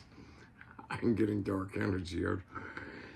Because that dark energy bunch got into this part of the universe about 500,000 years ago, and basically started starving and sucking the love. The commodity of the universe and existence is love. The frequency, the self-perpetuating light wave. I'll get into the details some other time if you want to follow up. My contact information will be in the comments section down below. But so the chosen ones, they said, but consistently we are all persecuted and basically stymied in that, because supernatural powers and that basically can eavesdrop through television, yes, the television is an observation unit, and if you're wondering how it's done, well, flux dynamics, it's pretty simple and basic if you know those things. And when they reverse engineer them off the universe, off of the spaceships, to assemble the proper physics and science and relative things, yeah, I can throw together most things as far as conceptually. But where we're going with this is the 144,000. As back when they first hit me with that energy, I stole the power and the energies of all their pyramids and handed it off to the Pleiadians to do counter-phasing and counter-warfare against. And I mean, there was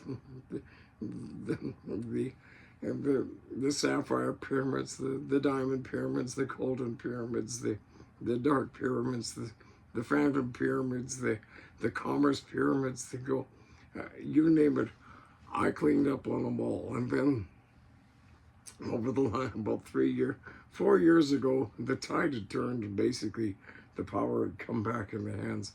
And the Knights Templar, I'm not a Mason or anything, but the Knights Templar, when I was rocking and rolling with these guys metaphysically, I came in contact with them through space. It was kind of one of these Obi-Wan Kenobi, feeling the voices and the Force being with us. So what happened was, I teamed up with him, and I became a full-fledged Knight Templar, because they were locked and shifted down by that group, because we have certain opposition or confrontation ploys, because as Pleiadians, we cannot be the aggressor. We can only do counterfire and self-defense and on just cause. So, yeah, so what happens is, it really racks my memory of these things. It's most distressing. Some of it I prefer not to remember, but the truth of the matter is, folks, a lot of Pleiadians, a lot of the 144,000 and that, we kind of communicate through my head as the switchboard.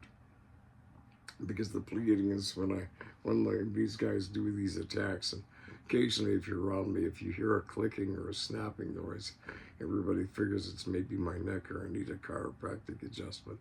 No, it's downloads of energy. It's either attacks or assaults or assistance from the Pleiadians or wherever. And I have come in contact with other aliens, like there's the Arcturians, and then the Archons and the Greys, and the Lemurians, and the Andromedans, and the Cantarians, and on it goes. And the thing about it is, folks, the times of the revelations are upon us. And they say that the second coming of Christ is to come at this time as well. But, so, we get back to me in the second coming. I remember back when I was 9 or 10 or something, and strong belief, and always the good kid and stuff like that. Well, I remember there was a rock opera that was called Jesus Christ Superstar. And I'd be walking down the street and the kids would all start chanting around it, Jesus Christ Superstar and that. And for the longest time, there was this little voice in the back of me that says, well, am I Christ? Should I be Christ? The things. And it became a real personal dilemma. I never spoke out to anybody about it. But I just thought, in the off chance, if a guy was to be Christ, what would he study, and basically how would he prepare himself to basically rule the world or the universe or whatever? So I went into generalities, the broad diversity of politics, of history, historical, economic, social, political, politics. What causes this? Cause and effect, stimulus and response.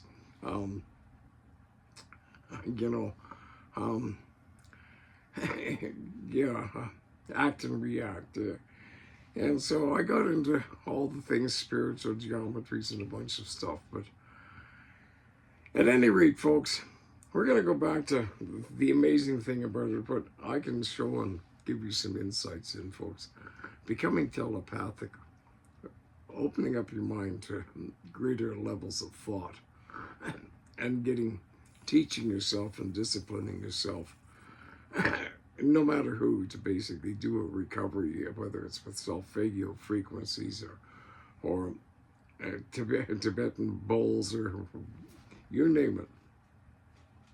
They're finding out that all these old folklores of the Bible and the parables and that science was poo-pooing and naysaying for years, quantum physics and the CERN supercollider and all these realities that are being discovered is in fact validating it.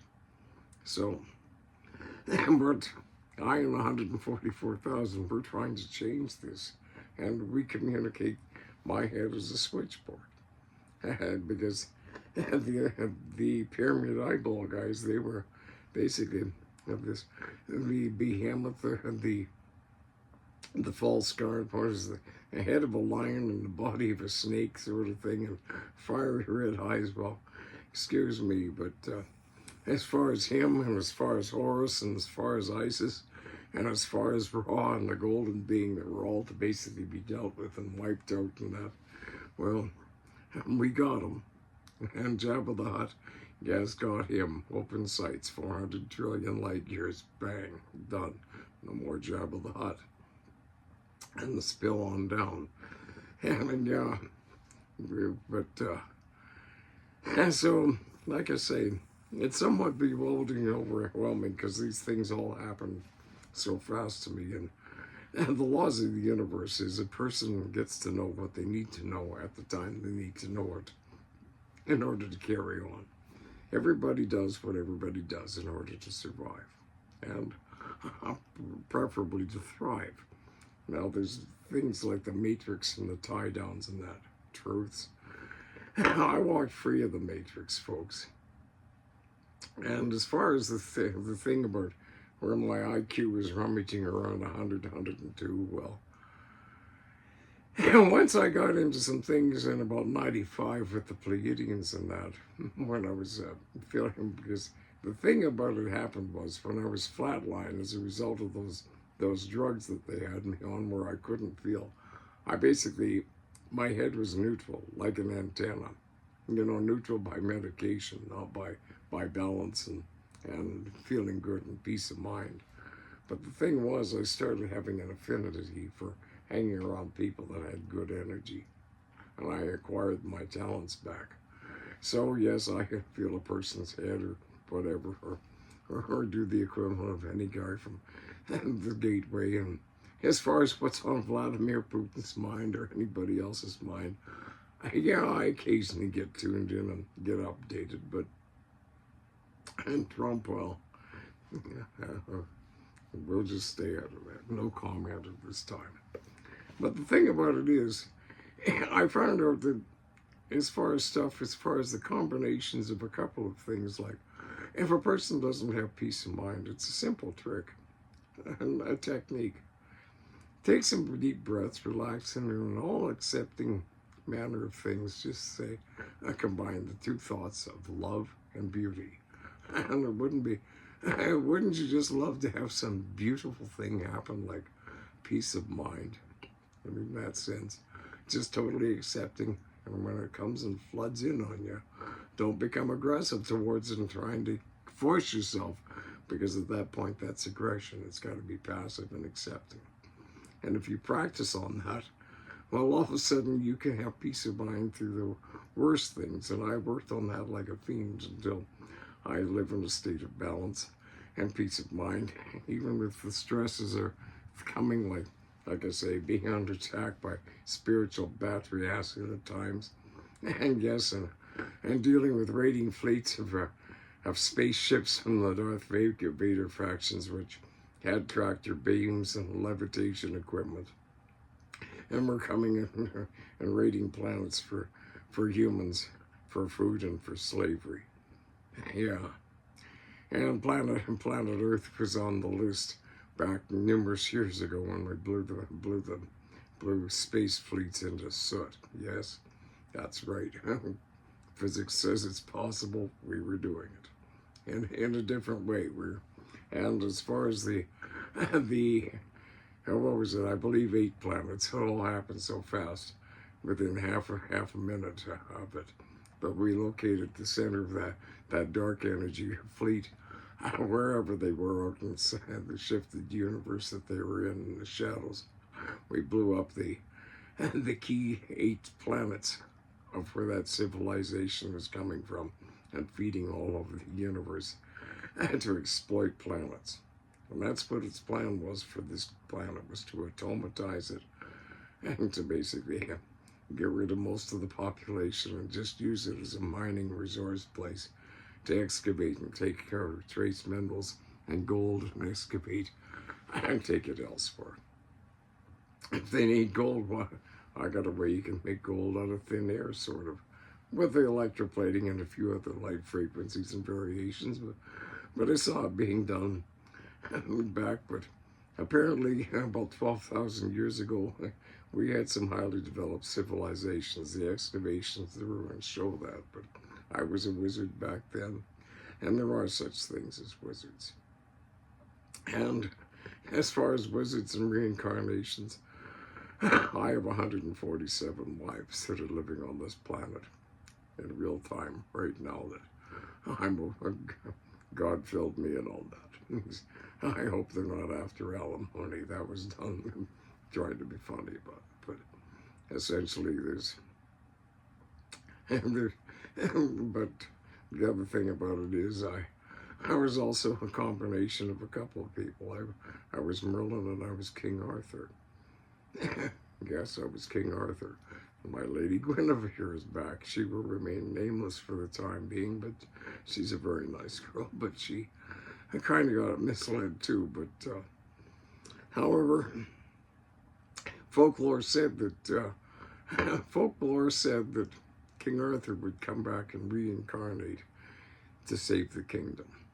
Well, in terms of that, I rather much saved the kingdom in a sense in 97 through in 2007 when Her Majesty's Secret Service offered me a position adjacent with them.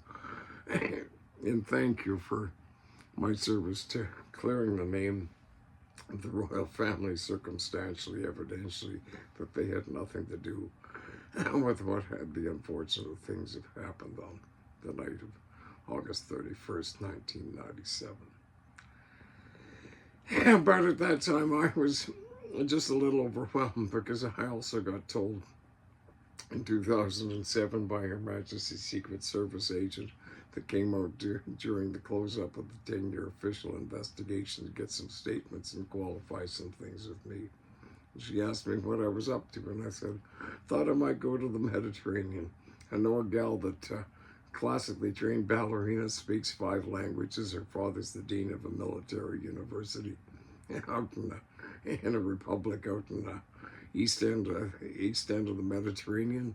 And their family business is a bunch of exclusive resorts up and down the Mediterranean. I was thinking I might go over and check that out with her for a while. And at that point, that nice, polite, thoughtful lady Secret Service agent just about had a hemorrhage and became the old school mom Under no circumstances do you ever go near that part of the world or any of those people, or you will be assassinated. Because word had gone out that I was the one that had exposed all the circumstances and exactly what, with my psychic, analytical, and intuitive capabilities. And they got the suspicions away from the royal family. So, saved the kingdom at that time. Then up to 2007, when I'm doing some channeling and I'm getting these recalls of all these past lives and that. And back when I was 12,000 years old ago, when I was a wizard and I had a castle made out of a white rock that was emitting a negative tri-healthy charge that had a hidden courtyard and a retractable roof and things and stuff, and well, it was in Great Britain, and I traded in silks and that with the Orient and fabrics and stuff, and as well as that, I had living tapestries in my castle and a whole bunch of other stuff. And the thing was that back at that time, the monster that came from the sea, the Leviathan kind of thing, rocking and rolling, that was kind of the done deal on that. And that's when I was last there as a wizard. But then in the Dark Ages, basically, I was King Arthur, and combination world, dual character. And so 2007 comes up, and all of a sudden, just one night I was designing this engine, and I thought it was a rotary, piston over rotary. It has some amazing concept capabilities to it, but I thought it'd sure be neat if a guy had an exact calculation for pi. And I thought, well, you know, I have an engineering technical certificate from Halliburton Technical Institute in Duncan, Oklahoma, and Halliburton, part of Brown and Root, the largest engineering firm in the world. And well, I was at it, and I got down there with my pen and a piece of paper and a little binary calculator for the plus and minus and the divide. And I thought, well, I think I know how I can do this, because it's all pi calculations. I figure I know exactly how to do this. And sure enough, I did, and it worked out, and there it came out to about 43 numbers, exact pi. Had some interesting things that interpretably later it was equivalent of dimensional shifts, and I thought, well, that's neat. Why don't I do it in a different number set? So instead of 360 degrees, I did it in 294. The same thing, proof the theorem, basically worked out, yeah, exact pi. And then I ran the two numbers together somehow, and it came out to divine proportion. But the thing about it was, I was faxing all these things to Michael Ignatieff, who was the head of the Liberal Party at the time, and a Harvard law professor. And he was up here, and Stephen Harper was the prime minister, and Pierre Poilievre was his assistant. And all of a sudden on the fax machine, while I'm faxing these litanies to Michael Ignatieff, all of a sudden this other number keeps dropping in, and it's taking the faxes too. Well, back then in 2007, they never thought about reverse number lookup. They were still burgeoning, and they weren't quite sneaky enough. But I did a reverse number lookup on the one number, and it was some phony, fake egg assessment marketing board study group of the Conservative Party. Not the Conservative government, the Conservative Party. And then another number started jumping in. It was some chick in San Diego that was with the CIA. And they stole my calculations, and I was freaking out because, well, so I started shredding them, and I figured Ignatieff's got them all down in Ottawa. That'll be fine. They'll be safe there. I report this to the RCMP. RCMP doesn't get back to me. I bring this up with Ignatieff, and nobody gets back to me. Years later, I just put it aside, but essentially, as far as the thing is, folks, here's the significance of it. there was in Area 51 around that time, they were doing some experiments. They were trying to do an interdimensional portal, interdimensional shift and create a portal to travel through metaphysics with, UFO kind of woo-woo stuff. Well, what happened was, folks, the terror of the whatever, the opening became unstable, and they were having some trouble, and it was getting pretty precarious. But the thing is, folks, here it is. When reality, when it becomes, is a perfect circle, a bubble, and you have to have an exact calculation, and Pythagorean vector calculations for the area of a circle is never exact and ongoing. Well, infinite, you can never get the exact. It's as simple as this. If you have a mathematical dilemma or a problem where you need an exact function and you don't have it, you can't do a lot of things. All of a sudden they have it, the exact calculations. And so, for some reason, it got repaired back about that time.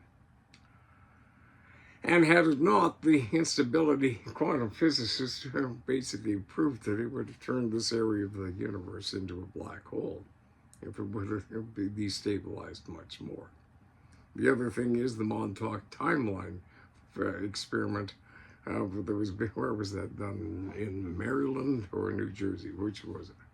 But at any rate, my buddy, the guy from Area 51, he says, "Lynn, we got a problem." I said, "What?"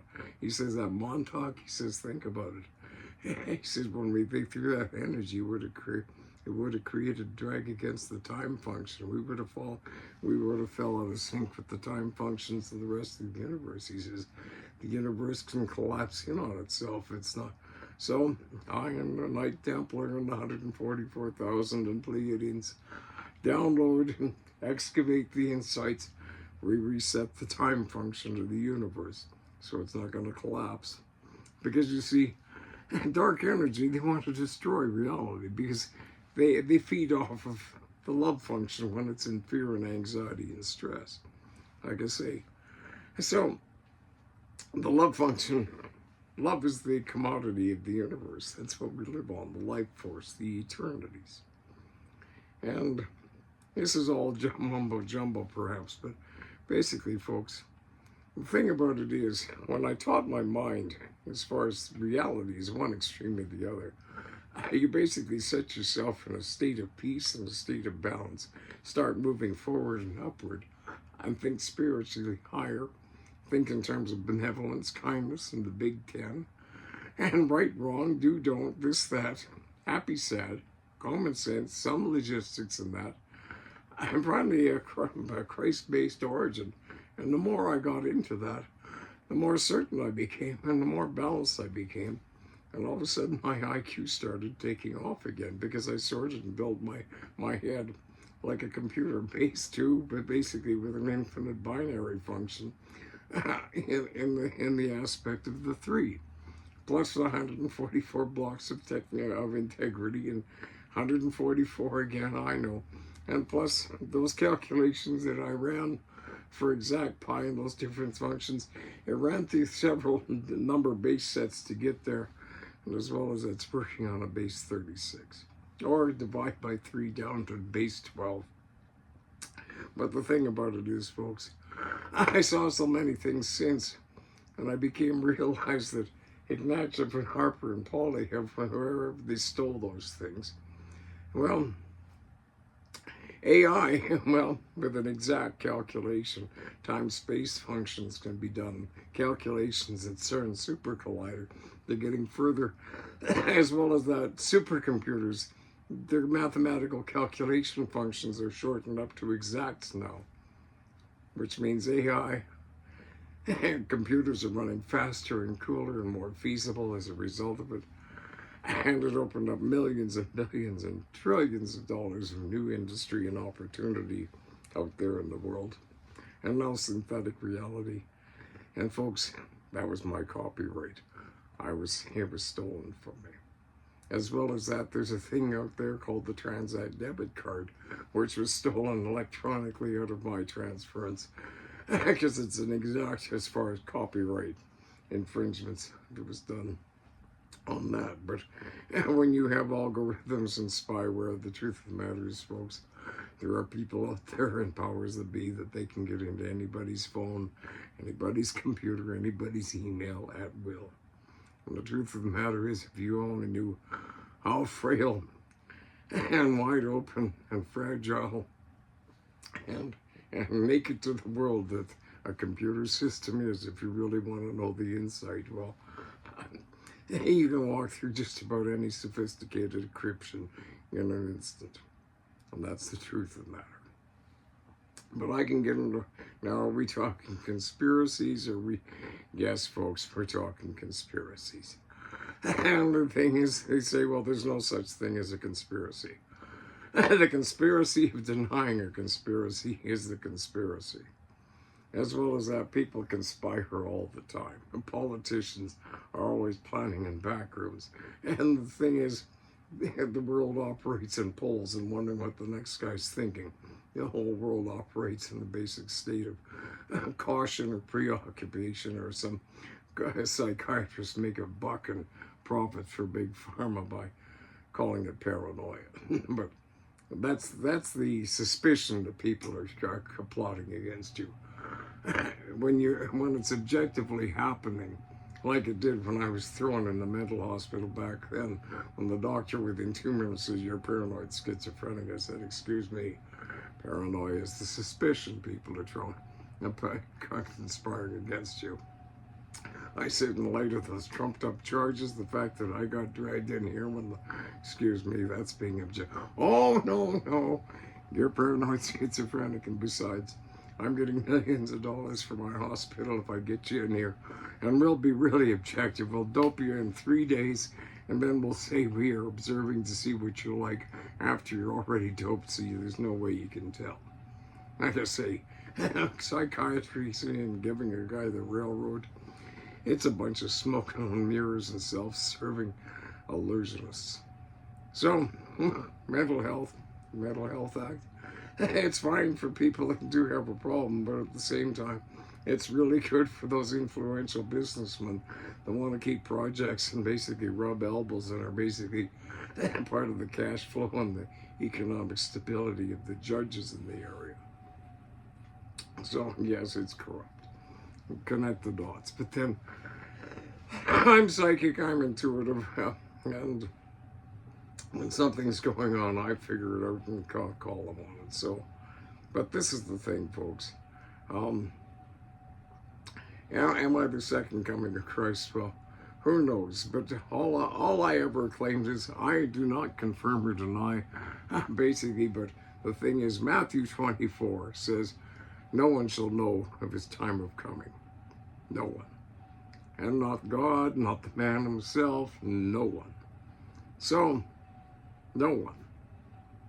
So, who's going to know whether I'm here or not? And confirm or deny, I'm not going to conclude one way or the other. And as well as that, the thing about it is, as far as the streak of light from east to west, well, what was it, in 95, there was the comet Yakutaki, east to west, first time in recorded history. They projected afterwards it's every several thousand years, but they accounted for it. Well, at that time, I was taking over a major political exercise as far as the power struggle within my own family. And then Hale Bopp showed up, and that was at the time that, as far as on a continental basis, I overtook and basically stopped a continental-wide job on the toxic waste incinerators, because they were going to build several all over the continent to incinerate the toxic waste incineration project. And then afterwards, I got together with my buddy, the former head of the United Nations and all that.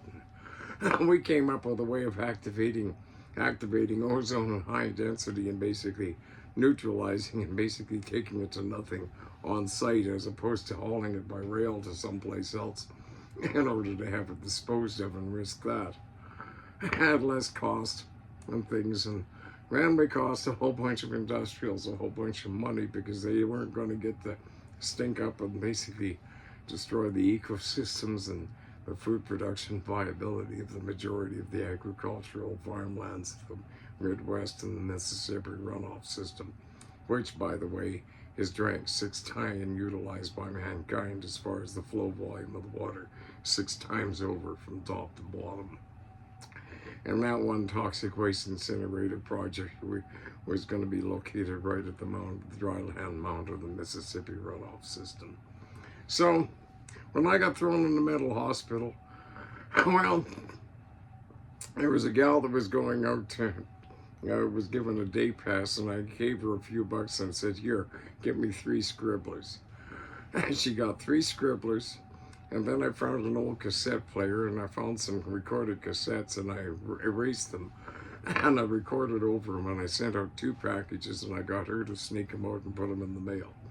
One was 3 scribblers full of the accounts, the economic, the environmental, the scientific, the fail-safes, the this, the that, of that. And I sent it to Bill Clinton.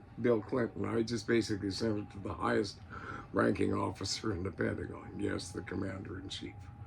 And I opened the letter with a quote by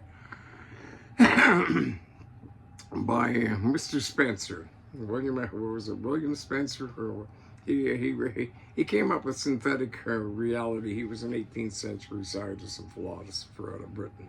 He came up with the coining the term survival of the fittest. But he says there's a principle in life which is a bar against all information, and which can be used as proof against all arguments, and cannot fail to lead to a life of everlasting ignorance. And that principle is contempt prior to investigation. So as far as contempt or whatever, and things, or judgments, I make observations on the basis of logistics, right, wrong, and essentially, as far as lawyers that have tried point counterpoint, there was one lawyer that went at me for 4 or 5 months as roommates, and not once was he able to basically wrap his head around what I was basically saying. And he regularly retreated pouting to the bedroom at his end of the trailer because he had wanted to have an argument, and basically he was going to show how smart he was because he was a lawyer. And, well, as numerous times was, he never felt smart around me. But the thing about it is, folks, when I started thinking this way, I got smarter and smarter. I acquired all these psychic and talents and that. Anybody can acquire them with this psychic drill and mental drills and that.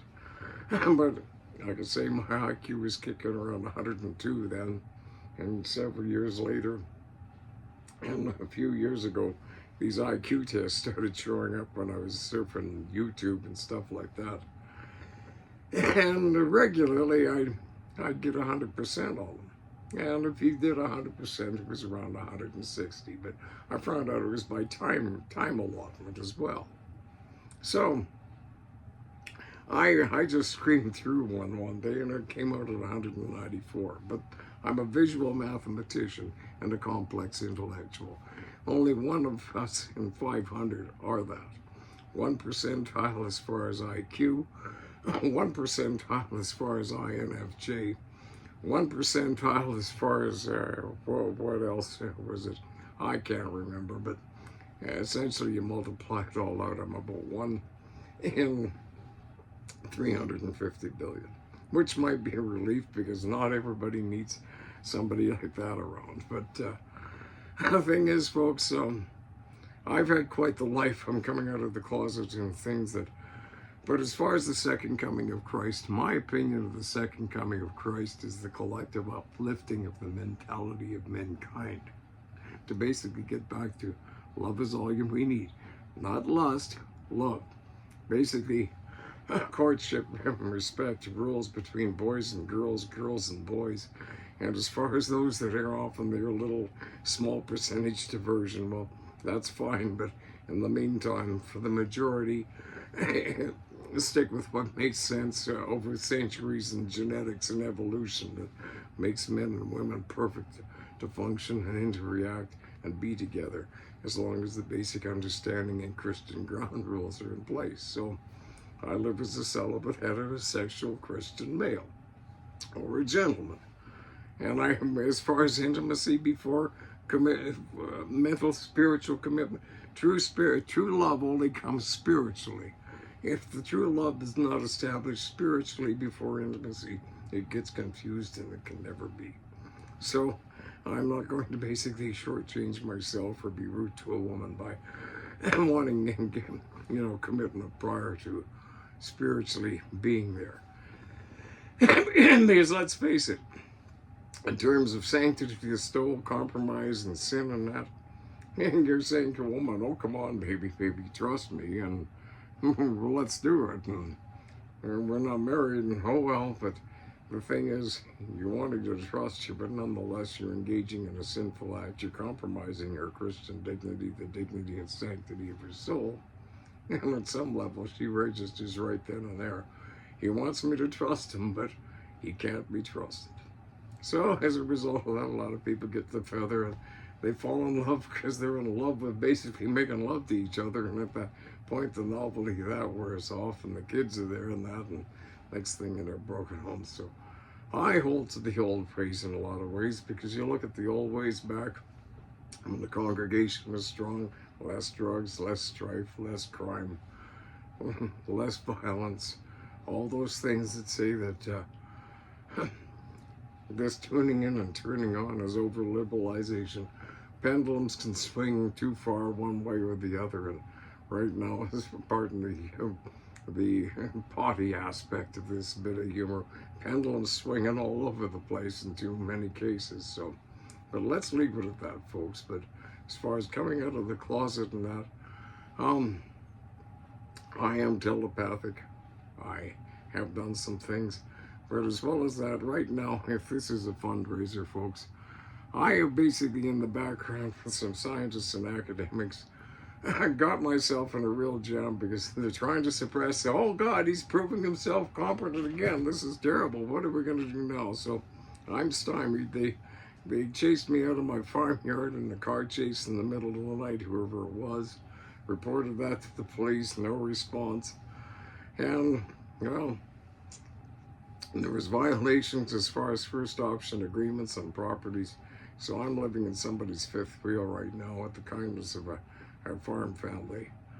Winter's coming on. I'm struggling on a pension because as far as my fortunes and my the opportunities and marketing contracts that I had in place up until COVID showed up, well, COVID showed up and I got my vaccination and my hair disappeared, and well, coincidence. No comment for the time being, but it didn't do me any. It didn't do me much good. But so at any rate, folks, that's about it. But I came up with an idea and an overall construct that has been communicated at some very high levels. And yes, it's been getting the approval of the Rothschilds and a whole bunch of people in the background and large green environmental bankers and to the tunes of trillions of dollars. But in the outlay of it, it's about a $400 trillion project over 35 years that would address and get rid of pollution, and it would get rid of landfills, and it would get rid of toxic waste and sewage, because what you do is you pyrolytically burn it, so no emissions, and you get carbon and grade 5 diesel as the byproduct, and as well as that, you use the carbon instead of coal for a CO2 benefit. You fire that instead of coal, and you turn it into power and electricity and steam turbines at an affordable cost. That way you don't have landfills piling up, and that problem's gone. You can take sewage and basically do that, or do some composting off of that in the fermentation process and extract the methane gas and recirculate it. And so essentially, folks, a pilot project. I did the overview on a $3 billion project that, if it ever goes now, because I got poo-pooed on this, because, well, the psychiatrists locally, they want to protect this drunk old corrupt politician's reputation, some little leaguers from Saskatchewan, when basically I got trillionaires and that basically want to get it going, but they're leaving it in question whether I'm competent or capable of handling things. Well, yes, I am. And I don't lose my cool, and I don't lose my temper, but as well as that quantum physics and Pleiadian things and stuff, I come totally equipped to basically take care of myself. But the thing about it is, folks, with this, we could have a hydrogen conversion, but the other thing about it is I proved scientifically the hydrocarbon industry is not the cause of CO2 in the air going up. And as well as that, CO2 is the most valuable plant food in the world. So as CO2 goes up, plant life becomes more lush. As global warming goes up, unfortunately, though, desertification basically becomes apparent.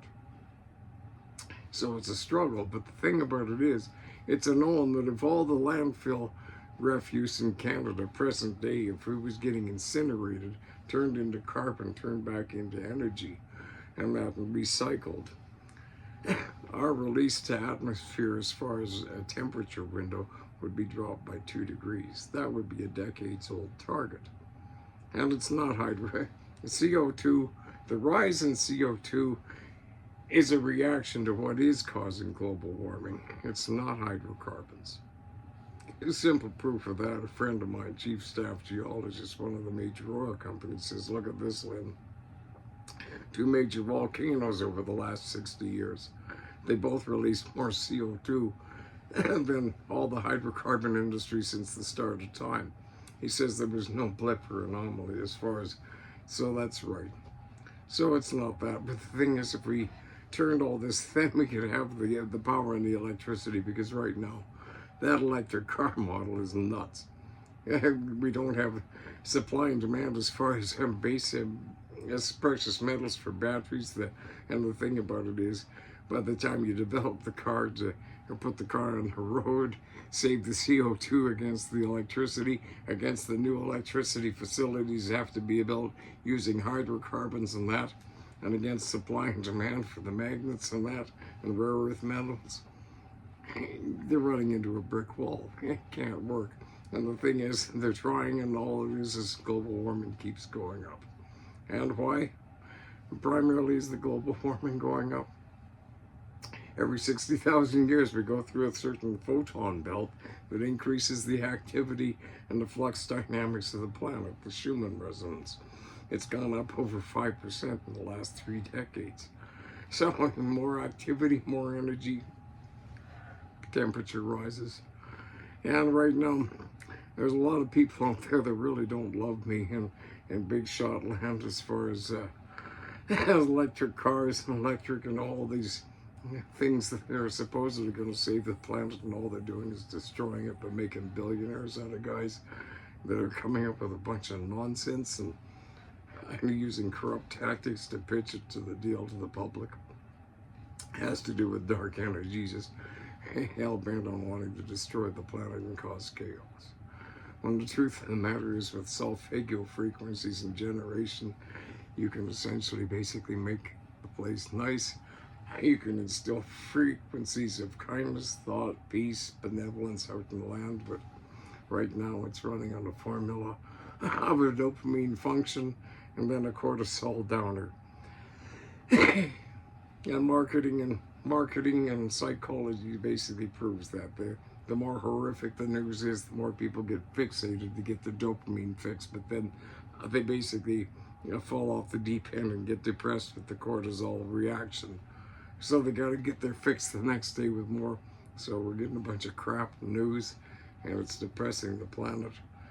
And basically, the dark side was winning as far as sucking the love right out of the planet. So in the meantime, folks, have peace, live long and prosper, and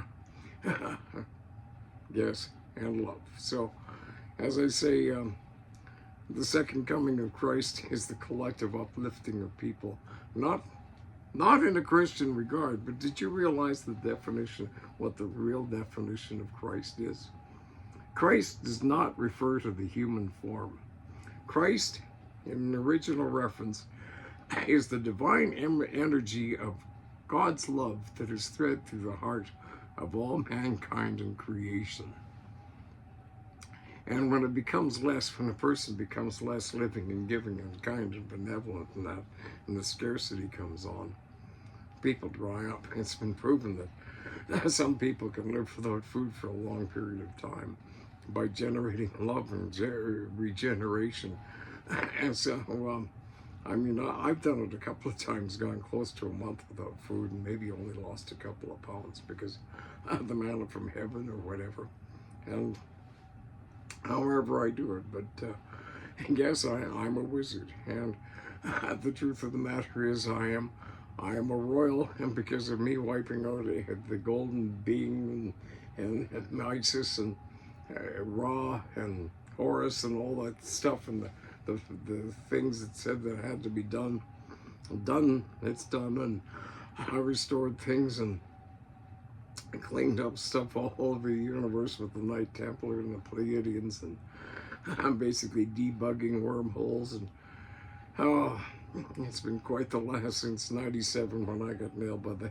It's been quite the trip, but the thing about it is, folks, it's the collective uplifting of Christ, the divine light of love, not lust, love, kindness, benevolence, caring, sharing, caring, and giving a damn, as opposed to gouging winners and losers and get that guy before he gets you, and this scarcity thing.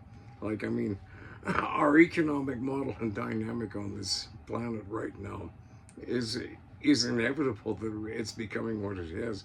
We have to regulate, we have to it's not hard. I've got the commerce pyramid. I've got the pyramid of banking and commerce energies. And I'm a polymath, so yes, I've got some answers, I've got some abilities, and I got something to offer, but right now I'm struggling on a pension. I need to get some fundraising because take for example a simple satellite project. You take a town of 1,000 people, you basically put in an infrastructure of about 5 million that provides jobs for 25, 30 people plus management, and all you do is bring in bales of garbage and bales of sorted garbage, of plastic and cardboard, and the economics of from landfills paying to get rid of it, or municipalities to pay for dumping to get rid of it. You convert it into power and energy. You provide power. All of a sudden, your landfills are an asset as opposed to an ongoing fixed cost. And basically, right now, I'm working on raising about $3 trillion in the background for a global project where every coal-fired coal mine that's going right now, you would basically bring in rail legs and basically put in incinerators and basically burn garbage and and turn it into enough tonnage of carbon a day, not ash, but carbon, pure sterile carbon, have no pollution and a CO2 benefit, and run that in the coal-fired generator instead of coal, non-polluting, as well as that. So, and all of a sudden, you're getting rid of your garbage, you're providing hundreds and thousands of jobs, you're keeping your coal mines going, you don't have to dislocate people from the mines that are losing jobs because the coal mines are shutting down. You just put them into working in a good paying job, assembling and sorting garbage with technology and that and sophistications, because that's our number one threat to this planet, is our garbage and toxic waste and sewage. And the thing is, with self-ego frequencies and a whole bunch of other stuff, you can attune it and align it. And I have a way to basically biomute with negative ionization and positive and electric attraction. You could basically moderate and basically provide and deliberately drop in rain on certain regions that are dry, or basically keep it elevated where it's becoming over-soaked. And you could literally, and with all the extra carbon that you wouldn't have to burn for power, what you do is you put it back into farmland, because terra preta soils, is shown by the Mayans years ago. The more carbon you have in the soil, the more productive it is. So we could triple the productivity of the farmland of this world by putting carbon back in and turning good farmland into really great farmland, non-farmable land into farmable land, and with this biometeorological ionization balance pressure differential system that you would tie in with the meteorological computers of the system. I mean, in simple terms, if I had a few bucks, I could put together a circuit board that would read the atmosphere, and you could put a tower in the middle of a couple of sections of farmland, and with a solar panel on that, and basically in a battery pack to run it, because it's on low power, and you could broadcast a radio wave that would basically increase the productivity of the land, devoid of the change in rain or sunshine by anywhere from 8 to 20%, and a healthier, more viable plant with less. But I'm a farm boy and at heart and a whole bunch of things. But over my life, from experiencing all these different walks of life, maybe I should write a book about how I came back and what the heck's going on. And geez, it sure would have been nice if they had a track 2,000 years ago. A little bit of funny humor there, but at any rate, so I am of the second coming of Christ. I don't know, I'm in this dilemma. But why did God give me this preamble? Why did he do this and have me keep thinking of all these things over the years? And, you know, and another thing, in 1988, supposedly by mythology or historical references or something, and Nostradamus or something, 1988 was supposedly some year that there was an apparency of a Christ return. Well, I was 33 in 1988, and the other thing, you know, as far as Jesus Christ, the Prince of Peace, well, the largest peace festival that was ever held on this planet was at Woodstock on August the 15th. What was it, 1969? My birthday's August 15th, first day of the largest peace festival. All these things, and symbolically, well, makes for a good, I guess it makes for a good account of the truths. Whether it's a story or reality, it's the truth, so it's a reality. So you folks decide, am I the second coming of Christ or whatever? But in the meantime, I gotta get on with finding a place to stay for the winter, because it's getting cold in this whole fifth wheel and on a pension. And of course, because of that, because of the controversy, everybody, well, in this province, nobody wants to give me a job. I mean, I've got other places in this world until I basically started raising a ruckus over COVID and all that stuff. Well, I was, I have an LLC business partner that's a first cousin to royalty, and he's an international banker and on trade commissions, and a PhD in theology and a pastor, and then other, well, like I say, we have this $3 billion project going for Sacramento, and I did the outline as far as the infrastructural logistics, as far as the green energy thing and the pyrolytics and all that and the theme and whatever. And if that ever kicks into gear, but it's all wait and see right now. And that should be $12 to $17 million to me for that. But in terms of the millions and billions and trillions that I got ripped off for by those academic things, those pi functions and stuff, and Transact debit card, well, that's what they say, the 144,000 and the chosen ones, the dark energy boys and the ruffians and the corporate goons, they like to step all over us because they know their days are numbered as far as being the big yah-yah, because it'll get back to the point that maybe the meek and the little guys shall have some abundance and some opportunity, as opposed to this system of economic impossibilities and curves and graphs and stuff that is so simple to fix, but they know it. But if they fixed it, then they wouldn't be able to cause a crisis to exploit and build more prisons and put more people in hospitals and give them more psychoactive drugs for stress, as opposed to take the stress away. Yeah, this whole planet is a sad example of the city that was built on the top of a cliff. People kept falling off the top of the cliff and hurting themselves at the bottom. And so what did they decide to do? They didn't decide to prevent the people from falling off and change the system. No, they built a hospital at the bottom of the cliff. Sad but true. However, better days are coming. If I'm back, here I am, and here I am is exactly where I'm going to be as long as I'm being exactly where I'm at. So, how's that, folks? Is that not logical or whatever? In the meantime, may the force be with you. And may, as Red Skelton, the old comedian, used to say, thank you so very much for coming out tonight. And good night, and may God bless.